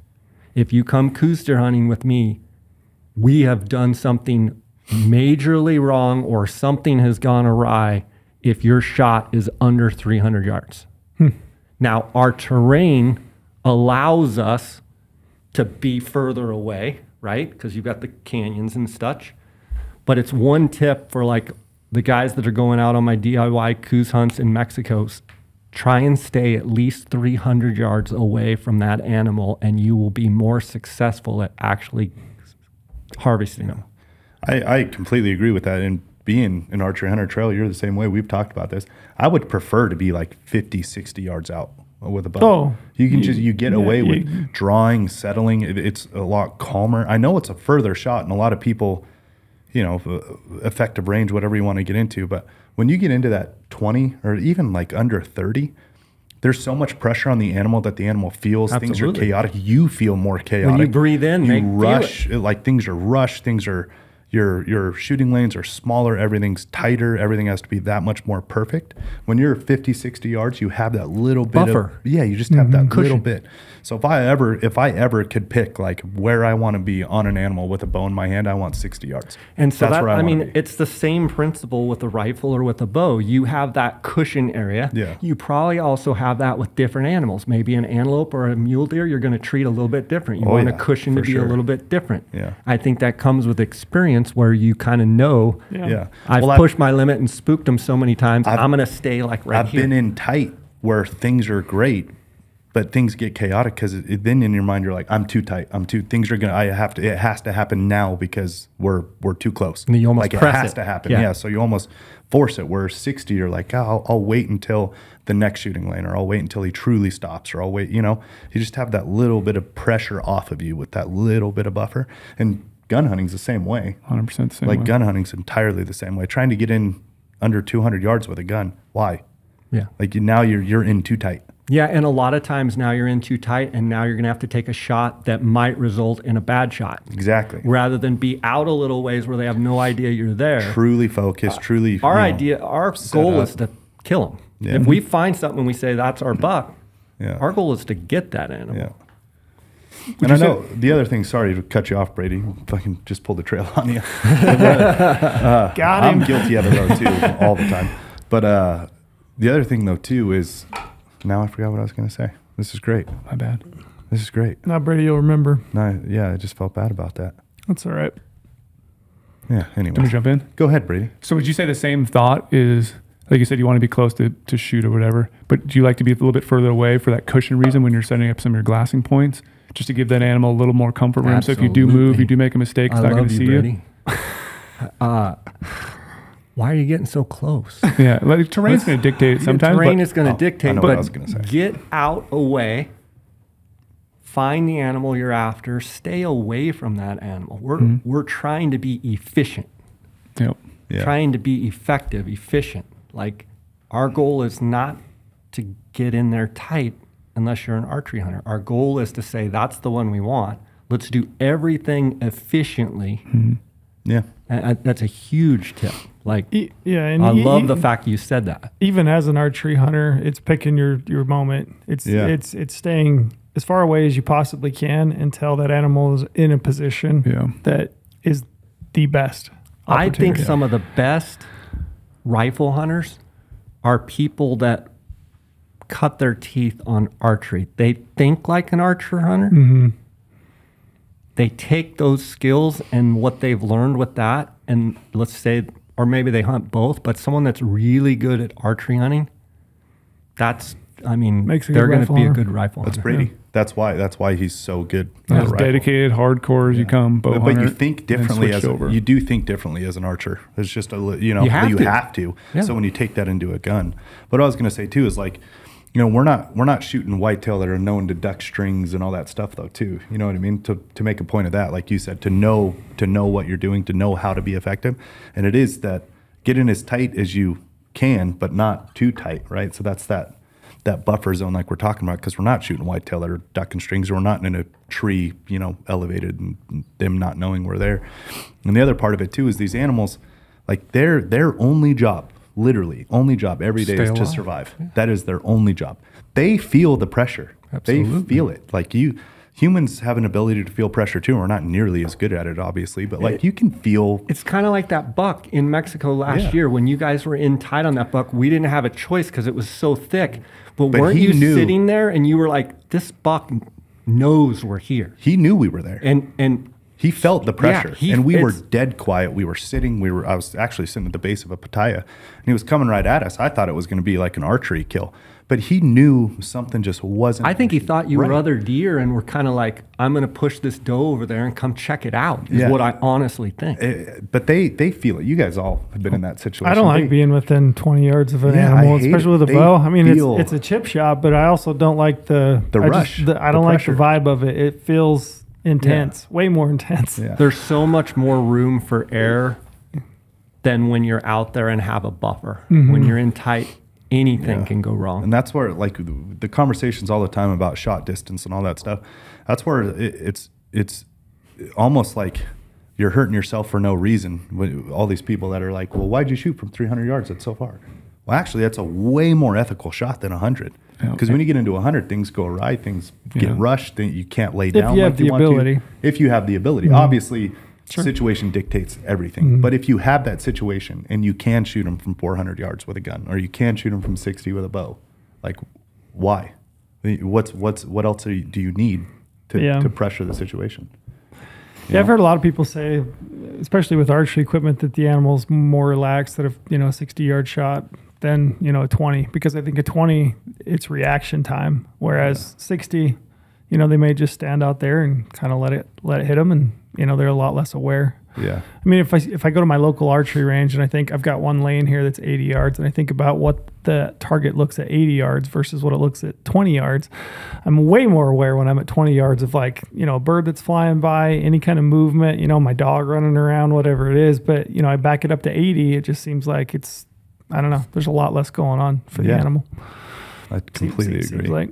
I wanted to go back to glassing real quick. When you, what's your process? I'm just curious. Somebody that's a really good glasser, like when you walk up to a knoll, you've got a spot picked out. Have you made judgments before you get there as far as to like, the direction of the sun coming up, where you're looking into? Are you making, what is your process? Are you looking at, escape terrain first and then, starting left to right, or like, what is your process? So I would tell you that most every time I'm going to a glassing point, because I've chosen that glassing point as where I want to be at daylight. So I'm walking up there with the headlamp. I've chosen that particular point for a reason. I've used my map, I've used the aerial, I've used the terrain features where I want to be able to choose that knob. I want to have the benefit of the sun coming over my shoulder and shining on that hill, illuminating whether it's rams, deer, bucks, bulls, whatever I'm looking for. So a lot of times I want to be on a glassing point where I'm looking with the sun at my back in the morning at first light. So I've chosen that ridge or that knob like I don't do things very random. Most everything I do in life is calculated. It's no different with the glassing point that I choose. I want to be there so that I can use my advantage, optical advantage, altitude advantage, sun advantage, to be looking on those hillsides that the sun is illuminating, right? Different times of year is different, but we all know that first hour when the sun is illuminating, stuff seems to pop to your eye in the binos. So that's a period of time where I can take advantage of using that sun. But then being a Coues deer hunter has really taught me this, that depending on early season to late season, but all of the time of the year, the Coues deer is going to be in the sun first hour, depending on how hot it is. Their next focus, they've been feeding, they've been chasing does. They're all thinking, where am I going to go bed up? Where am I going to get shade? People say, well, does this happen on a 4th season mule deer hunt? Yes. Is it if there's 8 inches of snow on the ground? Yes. Those animals, they live their whole life out there and they focus on shade. Can you find a bedded animal out in the sun? Absolutely. But their whole course of their life is feeding, staying alive, getting some sun, but then going to shade. So I like to pick a glassing knob that I can get up and glass with the sun at my back. But then I like to have the ability of, okay, whatever I'm looking at, where am I predicting that they're going to go shade up? Is it tree line patch? If we hunt a lot of burns where there's burns and then there's a mosaic and they're probably going to bed in that tree patch. That's the only shade they have. Or is it a contour? North facing, east facing, northeast facing, sometimes even northwest facing with the right sun angle. But then I almost start predicting which way are they going to go. They're going to go to that shade patch or this shade patch. Then as the morning progresses, then I'm starting to really look into the shaded areas. And I feel like on my Instagram account, I've beat this to pieces, but it seems like every day I get a new person saying, hey, how would you do this? I'm like, shade. I've watched your Instagram, and I'm asking the same question, but I think it's important to hear it long form, and it's been good to hear you talk about it, because even as I'm listening right now, it's resonating in a way that it may not just looking at it on Instagram reel. So all animals, in my opinion, ungulates, you've got sheep that we hunt mostly, sheep, elk, deer. They're going to want to go to shade. Yeah. They're going to want to go to thick shade for cover. They're going to want to go to thick shade for comfort. Okay? So it's almost a prediction of I'm going to use the sun here. I'm going to let it light up this hill. Then I'm going to start really picking apart the aspects of that hill. You could have a south-facing slope that has shade or has a cut, and you can find those shady spots. So people misunderstand what I say when I say you'll find more Coues bucks on north, northeast, and east-facing slopes than west and south. I believe that. That's not to say you don't look at a south-facing slope. They'll be on a south-facing slope, but they're still going to go find shade, period. So no matter which, even on a west-facing slope, they're going to find shade. Yeah. With Coues, it's taught me that most of the biggest mature Coues deer are on north slopes, northeast slopes, and east-facing slopes. Why? You go out, a perfect thing to do is go out there in the middle of the summer or go out there in September, October when it's hot and say, if I was going to try and lay in the coolest spot, where would I lay? I've had to be out here all summer long. Where would I be?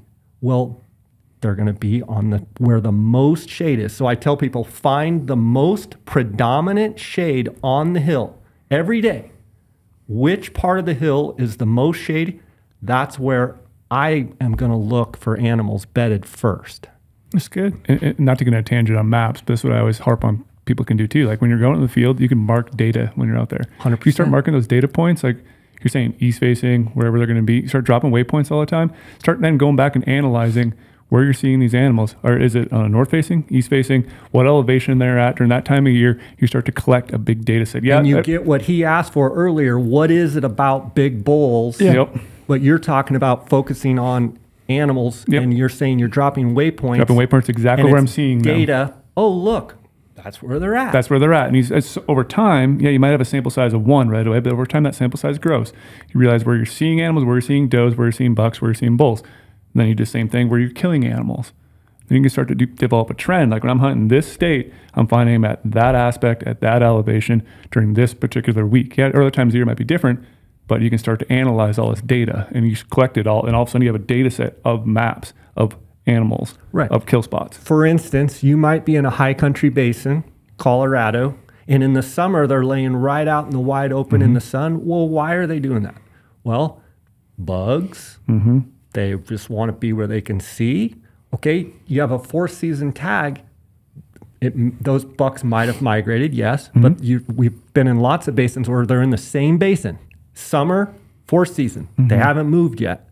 Maybe they're not laying out in the sun. Maybe they're over by the aspen patch or by that mosaic of trees because they need a little bit of cover.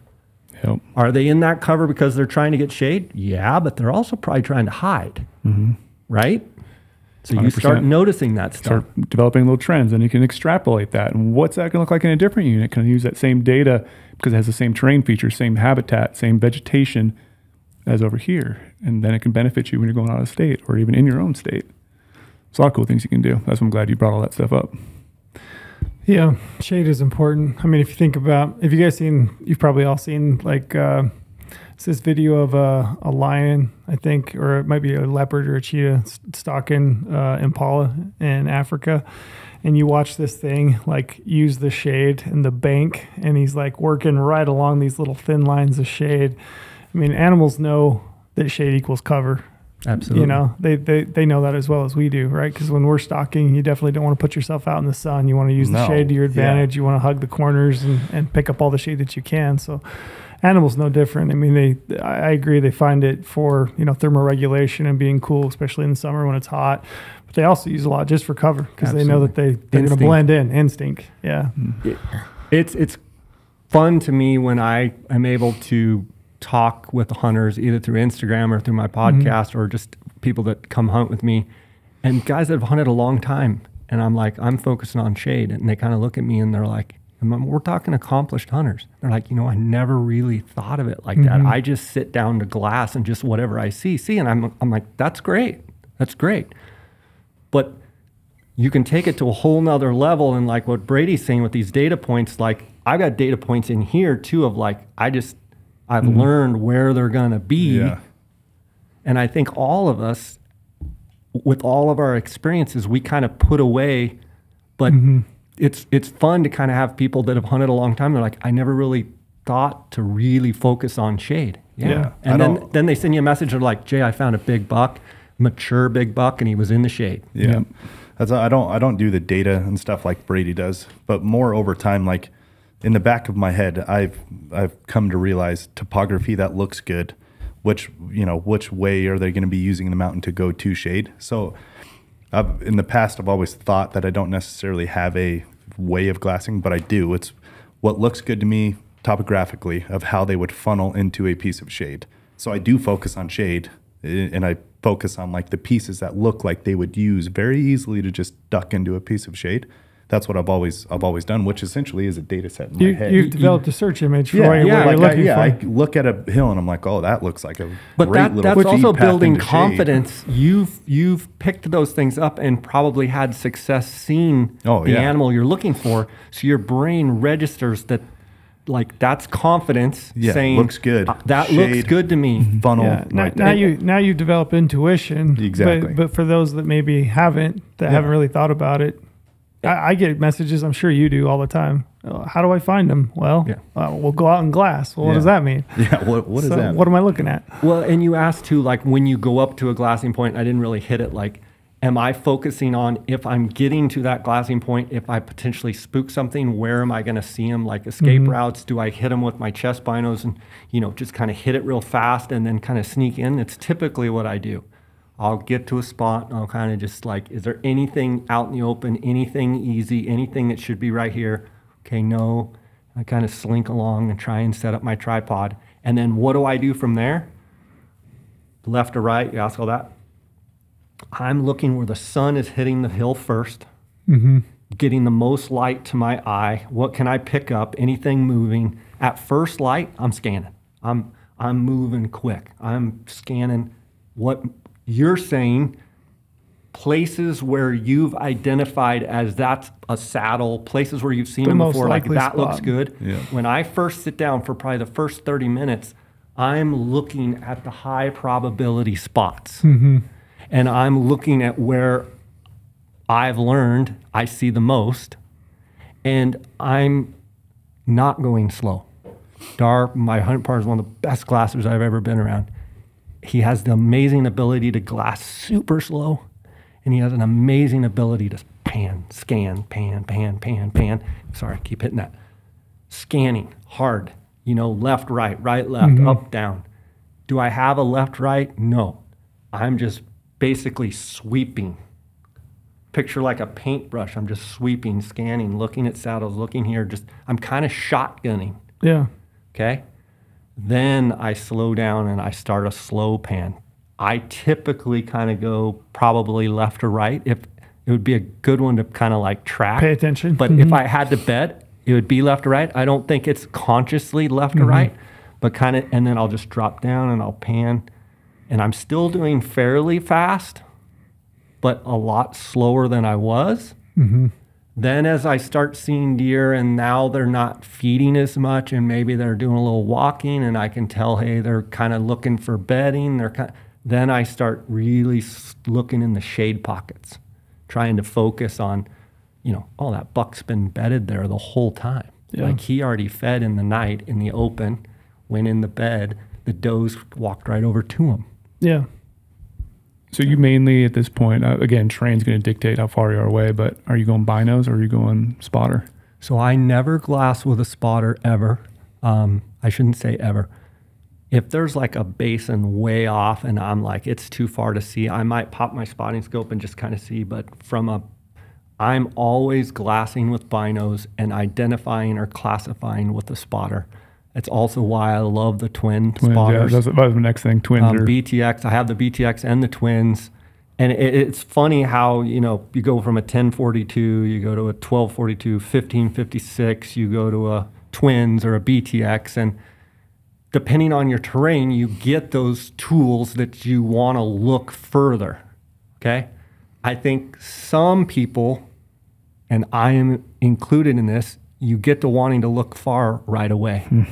Instead of looking, put your 10s on the tripod and look with your 10s for a while, pop your 15s on, now go to the big eyes. Is kind of, how many times do I just pop the big eyes up? I'm looking 3 miles away and Dar's like, well, you got deer? Yeah. Where are you looking?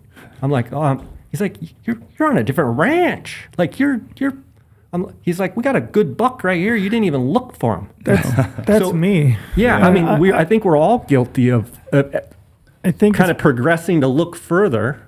I think it's because I've thought about this actually. So I just got home from Nevada on a deer hunt, and I'm guilty of this. And I think a lot of the times the reason is I think about it is because it's uncomfortable to glass with. So it's picking the right tool for the job, right? So if I've got a 10 power binocular, it can be a little bit meticulous to look at things that are closer to me and a little bit uncomfortable because they are so close. Your field of view is smaller. It's almost tedious. So I think my natural tendency is to like raise them up, go out there an extra mile. I feel more comfortable because I can see more. You can scan a little bit. Yeah, I can scan a little bit. I'm just more comfortable. I think it's a little bit uncomfortable to glass that close stuff, but I'm guilty of that. And there's a lot of times when I've been out with people and they'll be like, oh, there's a nice buck right here below you, 200 yards. How many times does that happen? All the time. It happens where you're like, he's been laying there the whole time. Yeah. Like 30 minutes or an hour's gone by and that buck's been there the whole time and you're looking 5 miles away. Yeah, back in the day, hunting with Mather a lot. How many animals does Mather spot? All the time. Camera guy. Yeah, Camera guy was looking way too far away, and he's looking really close. Camera guys are famous. And for you this. haven't seen anything, and he's like, "What about that one right there?" With just eyes. That happens a lot. It actually. does with cameramen. It's really funny to think back on it and look back on it because like we hunt with cameramen a lot, obviously doing these originals and things that we do, filming these hunts. And we'll be looking so far away. And every cameraman, every single one has done it at this point. Where it's like, what about that right there? Are you looking like, for that? Because he's right there. I've not been on a hunt with a camera guy where this didn't happen pretty regularly. And it's 100 yards. And they're not even using binos. No, they're just just like, naked eye. Right they're there. like, there's one right there. And you're like, oh, and you've been sitting there for an hour? Yeah, or with the elk, it happens a lot because I'll be looking across basin or something, and they'll be like, well, there's one that's coming in right here. I mean, he's literally right there. Yeah. And I'll miss it because I'm looking too far. Yeah. It happens all the time. Yeah. Do you have any other good glassing questions, or should we? I just kind of want to know, like, what's your, let's say, Coues mule deer, ideal optics setup? What binos? What spot are you taking? Tripod? Coues mule deer combo or Coues and mule deer? Yeah, Coues hunt. What would it be? And then let's say like maybe a Colorado or type of other hunt. I think the best binocular power ever is a 10 by 42. Just if I was just going to say bino for everything, okay? For Coues specifically, I'm going to go with the 15 power just because of the extra 5 power. I love the 12, like I run the 12 NL Swarovskis mostly. My hands always, and even golf, I had a little bit of shake, and I can still handhold the 12s, where the 1250 ELs, before they made with the wide field of view, I couldn't handhold, I can't handhold 15s. I'm going to say 15s for Coues. I'm going to say 12 for mule deer elk, 10 or 12s. I think the 12 is a great mixture. Now, if I'm hunting country that's tight, I'm going to have a 10 on my chest. What about spotters? What do you like? Spotters, I like to get as big of objective as I can, but it comes with a trade-off, weight. Yeah. The 65 millimeters, to me, I have them.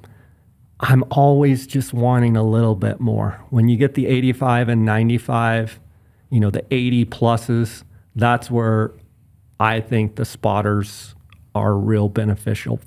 You know, if you're, obviously it's totally weight oriented, and if it's backpack oriented and you're really trying to cut weight and you're just trying to be like, pop up a small spotter, that's one thing.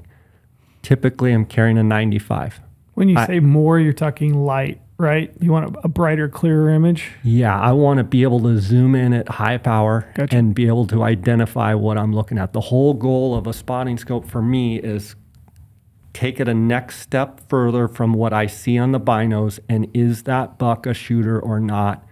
Does he have a dropper? Does he have an inline? Start being able to like score and field judge and look at eye guards.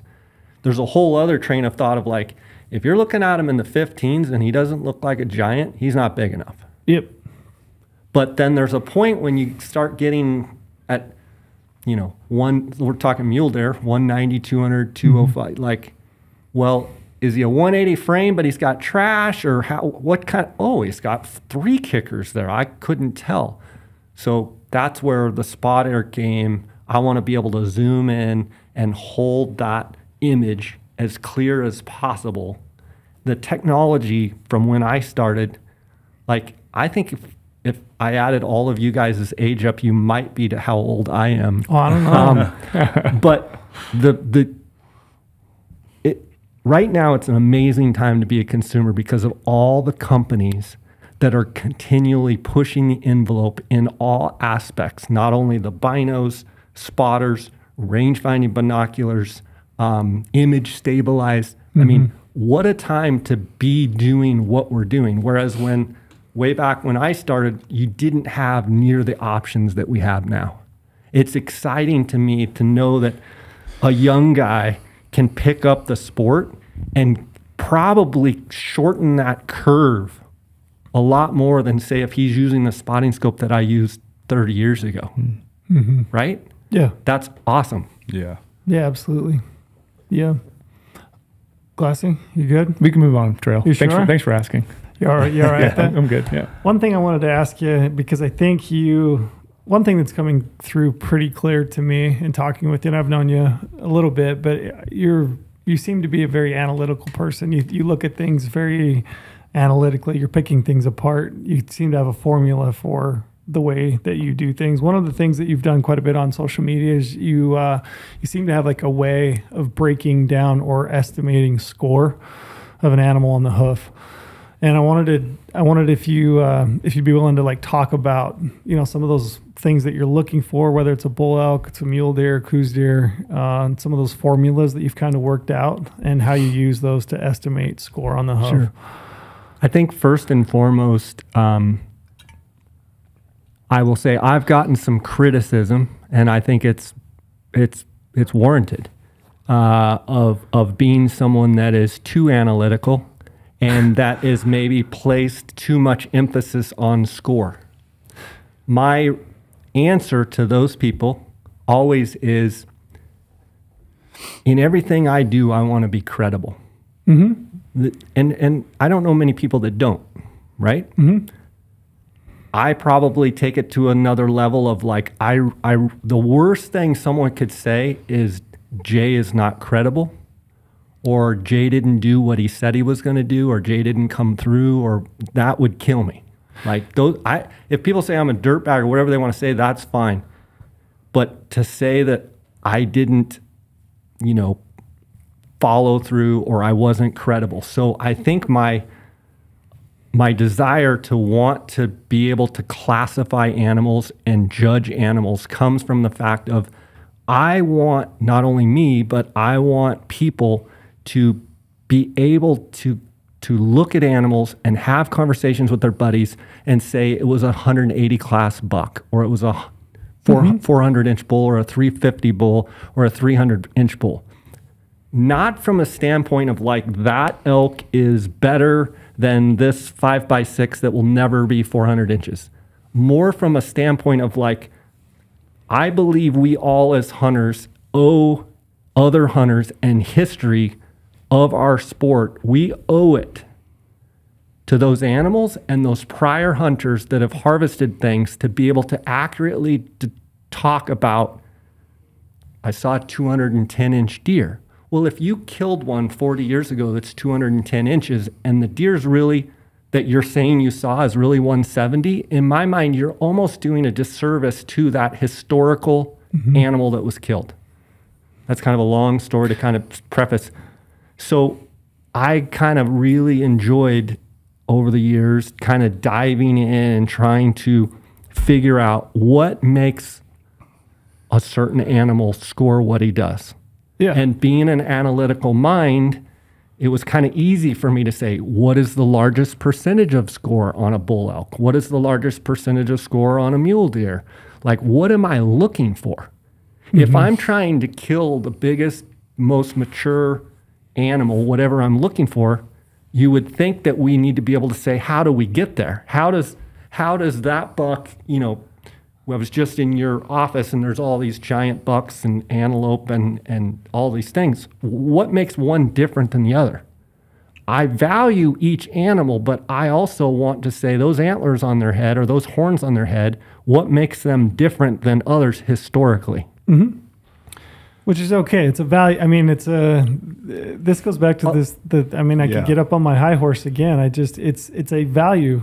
It's a talking point. It's historically, we've had a Boone and Crockett club. We've got Pope and Young club. It's part of history of part hunting. Of history, right. And a lot of people, sometimes they just they see this, guess the score stuff. They see that and they don't get to hear my speech of like, I really value an animal that you shot, an animal that you shot, an animal that you shot. That might make Boone and Crockett. Every animal has a story, whether it's a 2-point or a giant, but those animals that are exceptional, we should value them because someday we may not be talking about hunting like we are now. I think anybody that says that they don't value that animal is lying to themselves. Yes. Are they not? Right. I mean, isn't that like innately in hunting? I mean, you look at Bambi. Go to Bambi. What was Bambi's dad? He wasn't a 2-year-old. You know what I'm saying? Baby. He wasn't I've seen the memes, he was 185 inch, 5x4 or whatever, but like he wasn't a 2-year-old buck. I mean, a 2-year-old buck can do the breeding, right? Why wasn't Bambi's dad a 2-year-old buck? But people like big animals. They like big antlers. It's impressive. It's interesting, and I really bugs me that I think we get so hung up on that somebody can't talk about score. It's not that you don't. I mean, I know that you don't talk about score just because it's like if it doesn't score this, it's not worth anything. It's a value. It's a value. It's a classification of how does it rank with other animals historically, sure.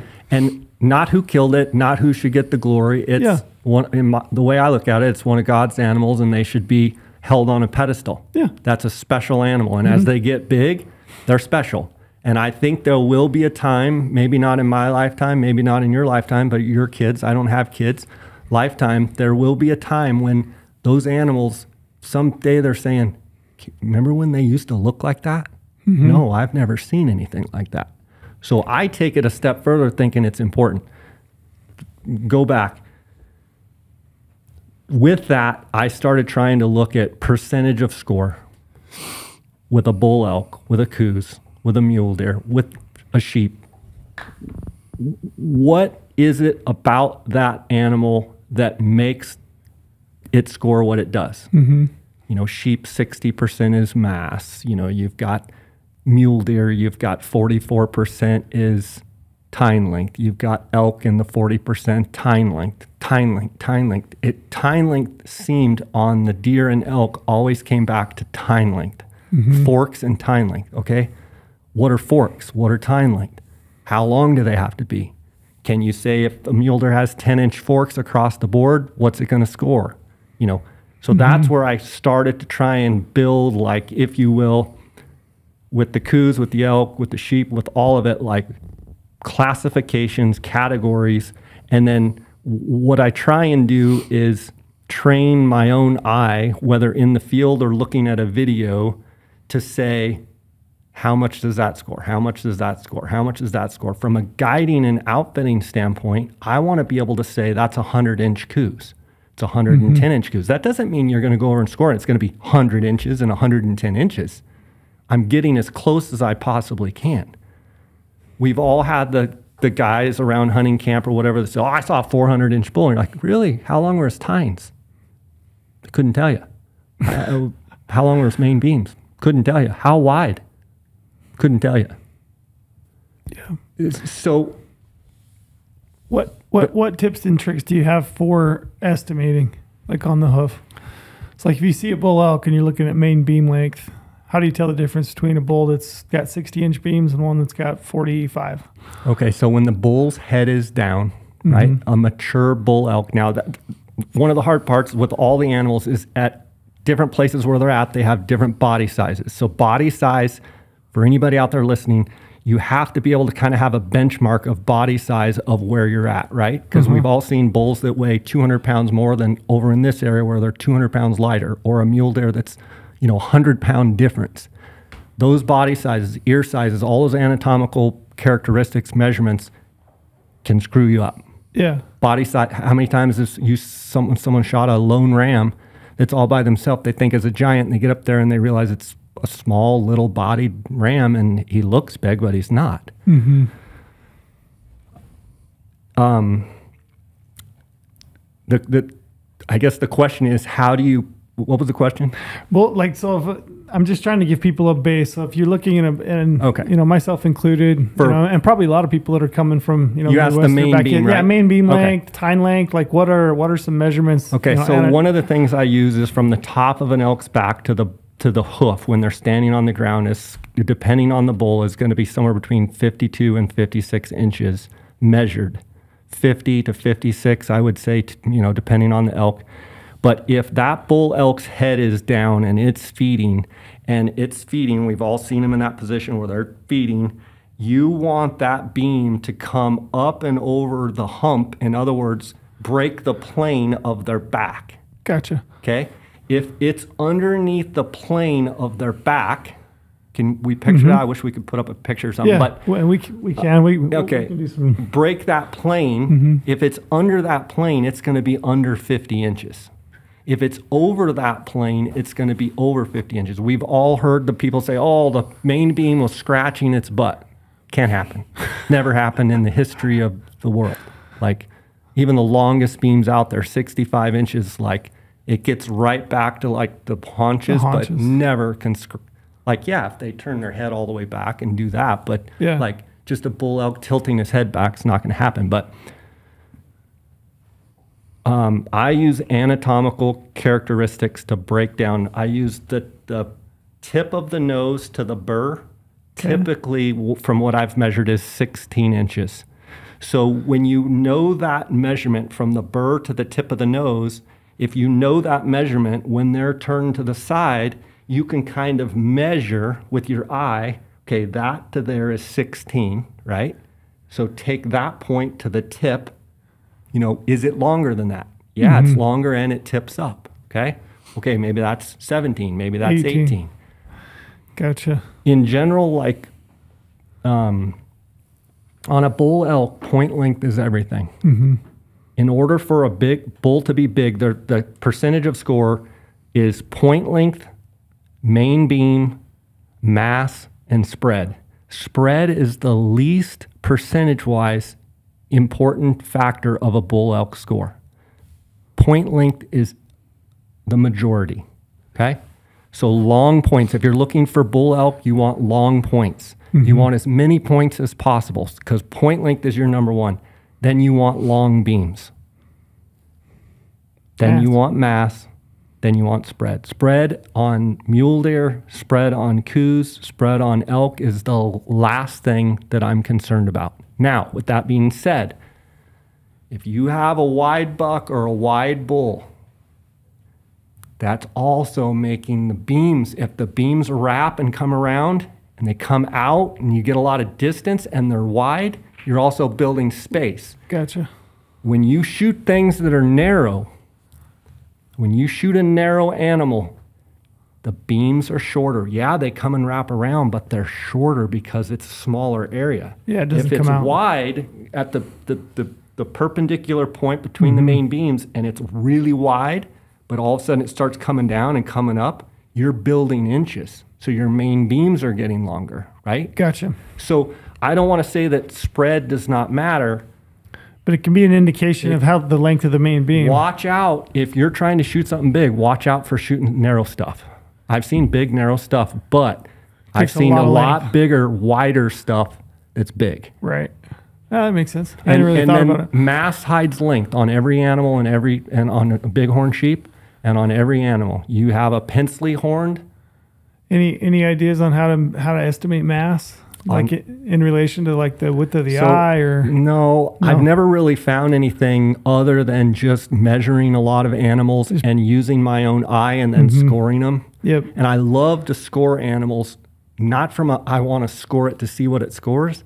I want to score it to see how much mass total does it have. Does it have over 30 or under 30? For elk, 30 is kind of that magic number. Yep. A lot of our bulls fall in that 25 to 28 range. You start getting 29, 30, 31, 32, you're starting to get heavy. When you get heavy, mass hides length. So you got to watch that. I've shot stuff that I didn't think was as big. It's super heavy. Mule deer, Coues, all the rams. And you get up there and you're like, oh, it's super heavy. These points are way longer than I thought. Whereas if you have something that's pencily, Yep. it's going to be weaker mass and it's going to appear long, but it won't be as long. Interesting. So you don't know this, Jay. I've never told you this, but I had that muzzleloader elk tag this year. We're talking about scoring. We're talking about your scoring videos. So right here, people won't be able to see it, but I can show them. These are all your videos. I have them screenshotted. I have every little tidbit of information I thought was valuable. I can sit here and keep scrolling.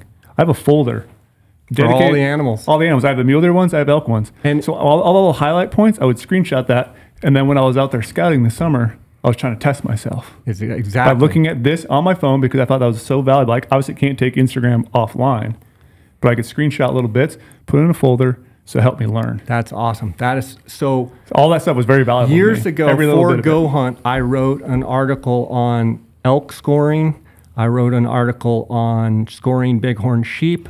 I wrote an article for Coues. I don't think I've done one for mule deer, but I felt like it was a real comprehensive article with great photos. And then that's kind of what I've tried to take to Instagram to try and help people get better. And I have had so many people on direct messages, not tons of comments, but privately say that what I'm doing on Instagram has helped them so much. And again, that's where I base off if what I'm doing is working. If I'm getting messages saying, Jay, I held off on this buck because of this, this, and this, and I shot this buck because of it, that to me is a win. It's a valuable service. And I thank you because it helped me a lot. Because I don't know anything about elk, but I had a special tag. Other than they're the greatest animal on the planet. Easy trail. Easy trail. I love it from the entertainment aspect. I love when you post the guess the scores and you just go into the comments and you realize how far apart it's unbelievable. people are. I mean, on mule deer can be 60, 70 inches. It's unbelievable how far apart some of these people are on guess the score, and they are like dead serious about literally putting in their comments G1, G2s with this, that, like literal measurements, and they know what they're doing. But then you look at theirs as opposed to somebody else's, and it's 40 inches different. Yeah. I do think it's so funny on those guess the scores. When we're out in the field, they're guessing way high. Yeah. But when their name is associated, if we didn't have the person's name, I guarantee you it would be. That's funny. And it's okay. People are more conservative because their name is attached to it. They don't want to overscore it, which is fine. That's really a win. That's what I'm trying to do is make people more accurate. I just wish we could do it when a guy says, I saw a 400-inch bull. It's like, well, was he probably 350? I didn't think about that, but that's funny. The that's entertainment aspect point. is fantastic. Let me ask you, so if you're out on the landscape and you look at an animal and you're trying to figure out what it scores, are you just studying that animal and then you're kind of going with your gut, or are you actually pulling out your phone and you're saying, okay, that G1 is this long, that G2 is this long, I think he's this wide, I think he has this much mass, and you're adding it up? So first I have what I call air judge. I probably stole that from someone. So it's not proprietary information, but I air judge. What is what's my guess? It's 180 class, 200 class, 390 class, whatever it is. Then that's when I use estimating actual measurements. So I literally on my phone, I used to I said I guided 20 years and back before phones like this, when we had, before that was flip phones. Before that, we didn't have phones. The good old days. Take us back. I would actually have, my hands would be covered where I'd carry a pen with me. And you write it on the back of your hand? I'd write G1, G2, G3. Yeah. Score. So I measure up the points. If it's a typical 6x6 and it looks generally the same, I could score one side. Then I got, I can add this, but a lot of times I'd write, add it up, double it. You can get in trouble when you double. Sure. Okay, because if you're off one way or another, especially if you're guessing too high and you doubled it, well, you just doubled it on both sides. Now your margin of error goes way up. Right. That's right. I've trained myself, and I love it. I love doing it with all kinds of animals to just try and say, is that a 170 class? Is that a 190 class? Then I go to the measurements, I add it up, and then see how close I am. Well, you know, it looks like a 190 buck, but I keep adding these up and I'm getting 184. Like, it looks 190, but I cannot get it numbers wise to 190. Yep. And you just kind of push yourself and try and train yourself in that regard. Did you do a lot of shed hunting when you were younger? That's the thing. Everyone asks me that. No, I didn't. And I bring that up because I think some of the people that I know that are the best at estimating are guys that are picking up sheds. And they're throwing a tape on it, and they know exactly what a 18-inch Royal looks like. They know what a 16-inch front looks like. Now, I've scored a ton of, when I worked at the taxidermy shop in college, I worked several jobs. One of them was working at taxidermist. I still to this day, I love going and scoring animal. I love like looking at a buck, going and write it down, write my measurements down, and then go see what he actually is. And that's how you get better. Yeah. And I mean, I've underscored them, I've overscored them, I've done it all. I like to kind of fall right in that right on to just a little bit under. I like it when a client shoots something and it's just a little bit bigger. Lorenzo's buck's a perfect example. Had lots of trail camera photos of that buck. I did not think he was that big. None of us did. You would have bet me, you said, Jay, $1 million if he scores what Lorenzo's buck did. I would not have nailed it. I would have been under. Trail cameras, in my opinion, on a lot of times, they shrink animals big time. It's weird, isn't it? It's really weird. It is weird. It is weird. And nighttime photos, I think. Really shrink them. So you got to watch that. Yeah, that is bizarre. I noticed the same thing.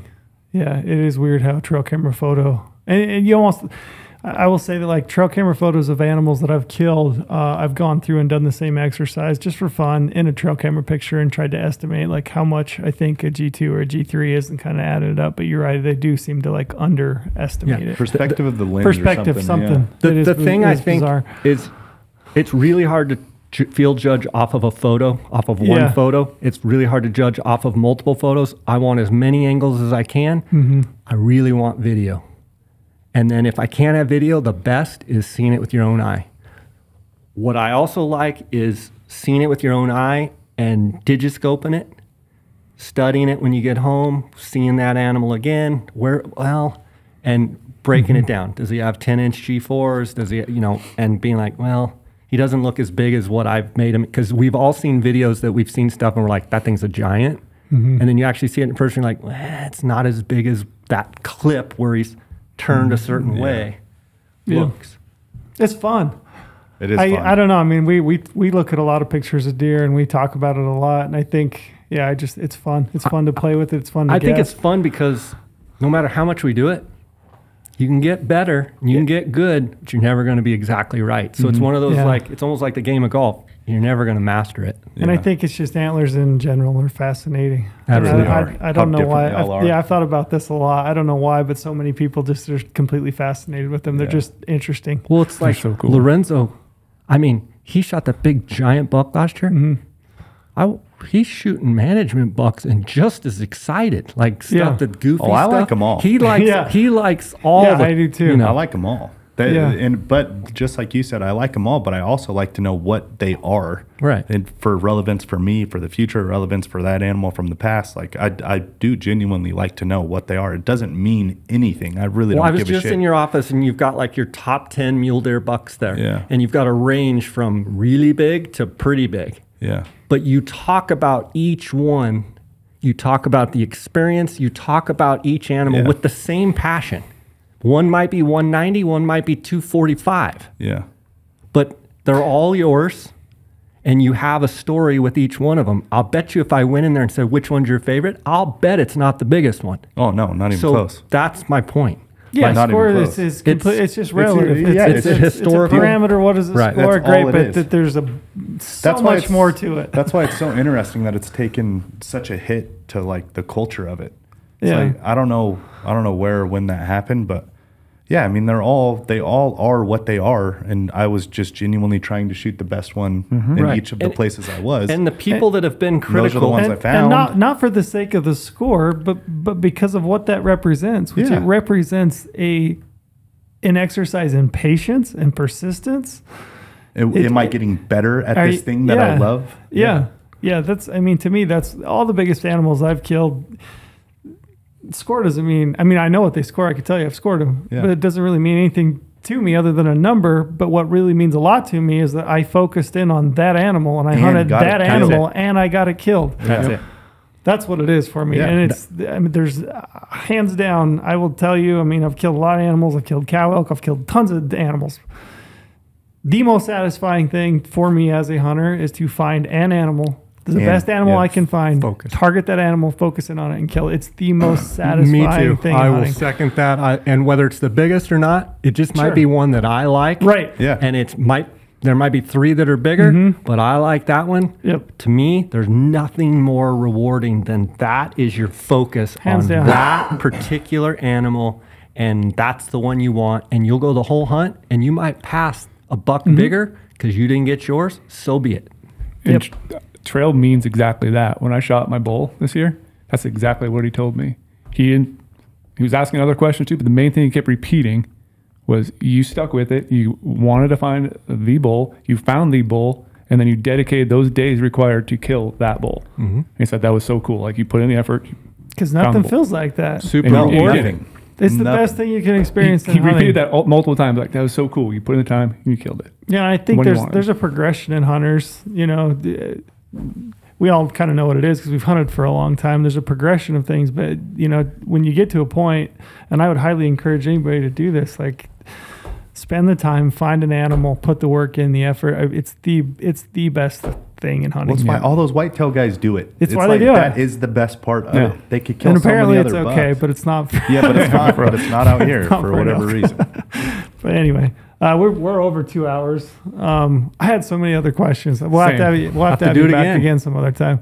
Yeah, I wanted to get into. I just wanted to get into like hunting stories because you've killed some giant bulls. I would love to know how that transpired. But you know, I had wolves in Colorado. I mean, We got a Lot lot to 6 talk ranch about. and whatever else you got going on in Colorado. But we'll probably wrap it up because we're over 2 hours. Here's The the good wolves news. in Colorado. We got it. I'm only 45 minutes away, so that's Sure, the good we'll, news. We'll have to Yeah. do that. Do you want to hit that one real quick? I mean, we can it's do that. so fresh. They were released yesterday. It is brand new. Yeah. I mean, you spend part of your time in Colorado. What's the vibe? What's your feeling? My personal opinion is in 10 years, Colorado's wildlife's going to look completely different. Off of one really dumb, like, it's, Do you know the one that really hurts my heart? Like Colorado has built arguably the best Shiras moose population ever known. I mean, they are killing really nice bulls. The populations are really good, really productive, really healthy. You know, they're using hunters to manage those populations. It's a phenomenal opportunity. As far as Shiras moose hunting goes, it's world class right now. That resource is in big jeopardy. major jeopardy. Yeah. And it really hurts. Hurts my heart. Yeah, 'cause they didn't need As to a hunter. release the 5 wolves, so they released the 5 wolves, which was yesterday, December 18th. Mm-hmm. Yeah. They got more. I've more never shared. coming. I've never shared the photo. I've seen a wolf track in Colorado before in 2018. Oh, there's wolves in I've Colorado. seen Yeah, those they are tracks there. multiple times, and they were following a herd of elk. I'm not Yeah. just saying this as some hunters like crazy and like doing this. I literally have a photo on my phone of a wolf track, and I've seen plenty of wolf tracks in my life. Ask the They've already guides- been there. It's not a reintroduction because they're already there. You Ask technically the can't do a guides- reintroduction if they're there. Yeah, ask the guides and outfitters of Colorado. They see wolves. Like, they're already there. The people who spend time out in the woods of Colorado, they know they're there. They've seen them. I think the biggest tragedy of the whole thing for me is, and it's just the nature of it, is a decision was made by a very few that's going to affect a lot. Yeah. So, you know, it's sad to see that we think we have a democratic system where everybody has a voice. But the reality is that's probably not true. Yeah. Yeah, it's I don't know. It's hard. It's hard to work through my head. I've done a lot of processing. Like as I was driving down, I was thinking about it a lot. I hate. It feels to me like heritage of hunting as a tradition, hunting as an opportunity, as a, quote unquote sport. It feels like it's being diminished and not just diminished in the number of people that are coming into it and being recruited, but also just diminished in the idea that it's a worthwhile pastime, that it's somehow antiquated, that it's not of modern times. We shouldn't be hunting anymore. Like it feels to me like you've got some of these major metropolitan areas, whether it's the Wasatch Front, or Denver, Boulder. It almost feels like they're looking at hunting as like, this is this thing that should go away. You guys, this tradition, this pastime shouldn't be passed on. It's outdated. You shouldn't be doing it. We should return wolves to the landscape, and we should have these pristine ecosystems that existed prior to, humans, and, hunters shouldn't play a part in that. And that's what really bugs me. So they say what you just said, but what I find so fascinating and honestly hilarious in that statement is we should return these landscapes to when humans didn't exist. Well, we do exist. There's many success stories. That's the story of the National Wild Turkey Federation. We are the Wild stewards Sheep Foundation of these animals. So with human expansion, and God only knows how many springs we've piped to metropolitan areas and how much water we've taken from the landscape from these animals, and how much pressure we put on them from taking their landscape from them with human expansion, all this stuff. We do exist. So now more so than ever do we need a group of people like hunters who actually do love and care about these animals and actually understands what is happening to them and what they need, and what the non-hunters have, the pressures they put on them with human expansion, all that stuff I just said. It's like, how we need to return the landscape to before people. Well, we can't do that. There's people. Well, you literally can't do it. To both of your all of your points, I think that's where, as hunters, we need to stick together. And there's, we all know there's bashing and stuff that goes on because someone does something different than the way I do it or you do it or whatnot. The reality is we're all hunters. We've got to stick together, and we've got to, we've got to stop picking on people that don't do it how we do it. Yep. It's important that we rally together. And what's happened in Colorado is really heartbreaking. Heartbreaking. It is. It hurts. Hurts badly to see. Well, then the bighorn thing too. They're coming off of a big loss with bighorn habitat, with the housing development or the structural development going in. I can't remember exactly the town. Sorry, but they lost that, and so the bighorns are going to be wildly affected on their winter range. They're going to lose their winter range. And now, just off the back of that loss, now wolves are being reintroduced. Well, not even just reintroduced. They're just adding more wolves. Well, I can't help but think reintroducing wolves is just a way to make it where there's not game animals for us to hunt. So in other words, that's the way it looks. If you take that away and you let the wolves kill, you let the predators kill, then the hunters won't have anything to hunt. That's how I feel about it. I feel like it's just...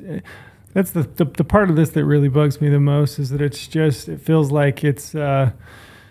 these big metropolitan, areas primarily, it feels like they're looking at hunting as something that is, we've evolved past that. We shouldn't be doing that anymore. And here's a way that we can, put a predator on the landscape that can manage the herds that, formerly hunters were a part of that system. Well, we don't really need you anymore to do that. We've got these apex predators. They can take the position and manage the herd so that we can just get rid of hunting, because we're past it. We've evolved. And that bugs me, because it should. Bugs the shit out of me, too. That is what it feels like and looks like. Yeah, that's what it feels like to me. But I hate that, because I want to see hunting opportunities in perpetuity. I want my kids to be able to hunt, my grandkids. I want that opportunity. Yeah, because I know what it's meant. So, I think all of you doing what you're doing here at GOHUNT, having this podcast, having these open discussions, I think you guys are doing your part to see hunting pushed and for your grandkids and your great grandkids. So keep doing what you're doing. From my perspective, guys, thanks for having me up here. This has been real enjoyable. Lorenzo, to you, back to 2015. Thanks for taking a chance on me and sponsoring my podcast and still sponsoring it to this day. And That's important to me, and it's been important to my family. So everyone sitting at this table, I consider salt of the earth, and I'm glad to be a part of what GOHUNT is doing. Appreciate that. Thanks, Thank Jay. you. Yeah, thank you. That was Probably really one of my favorite podcasts too. I really enjoyed this one. That was good. Thanks, Brady. Jay's always fun. I mean, I've known you for 11 years now, Yeah. I think, maybe more, even before GOHUNT days. Yeah. It's like, he's always fun to talk to Jay. I agree. You can have him down here more often. Like be I said, at I have hunting way camp more stuff I want to talk about. Go to but- hunting camp with them in Mexico, then you'll really have fun. Exactly. We'll do it. Well, thanks. Yeah. Appreciate it. You bet. Yep.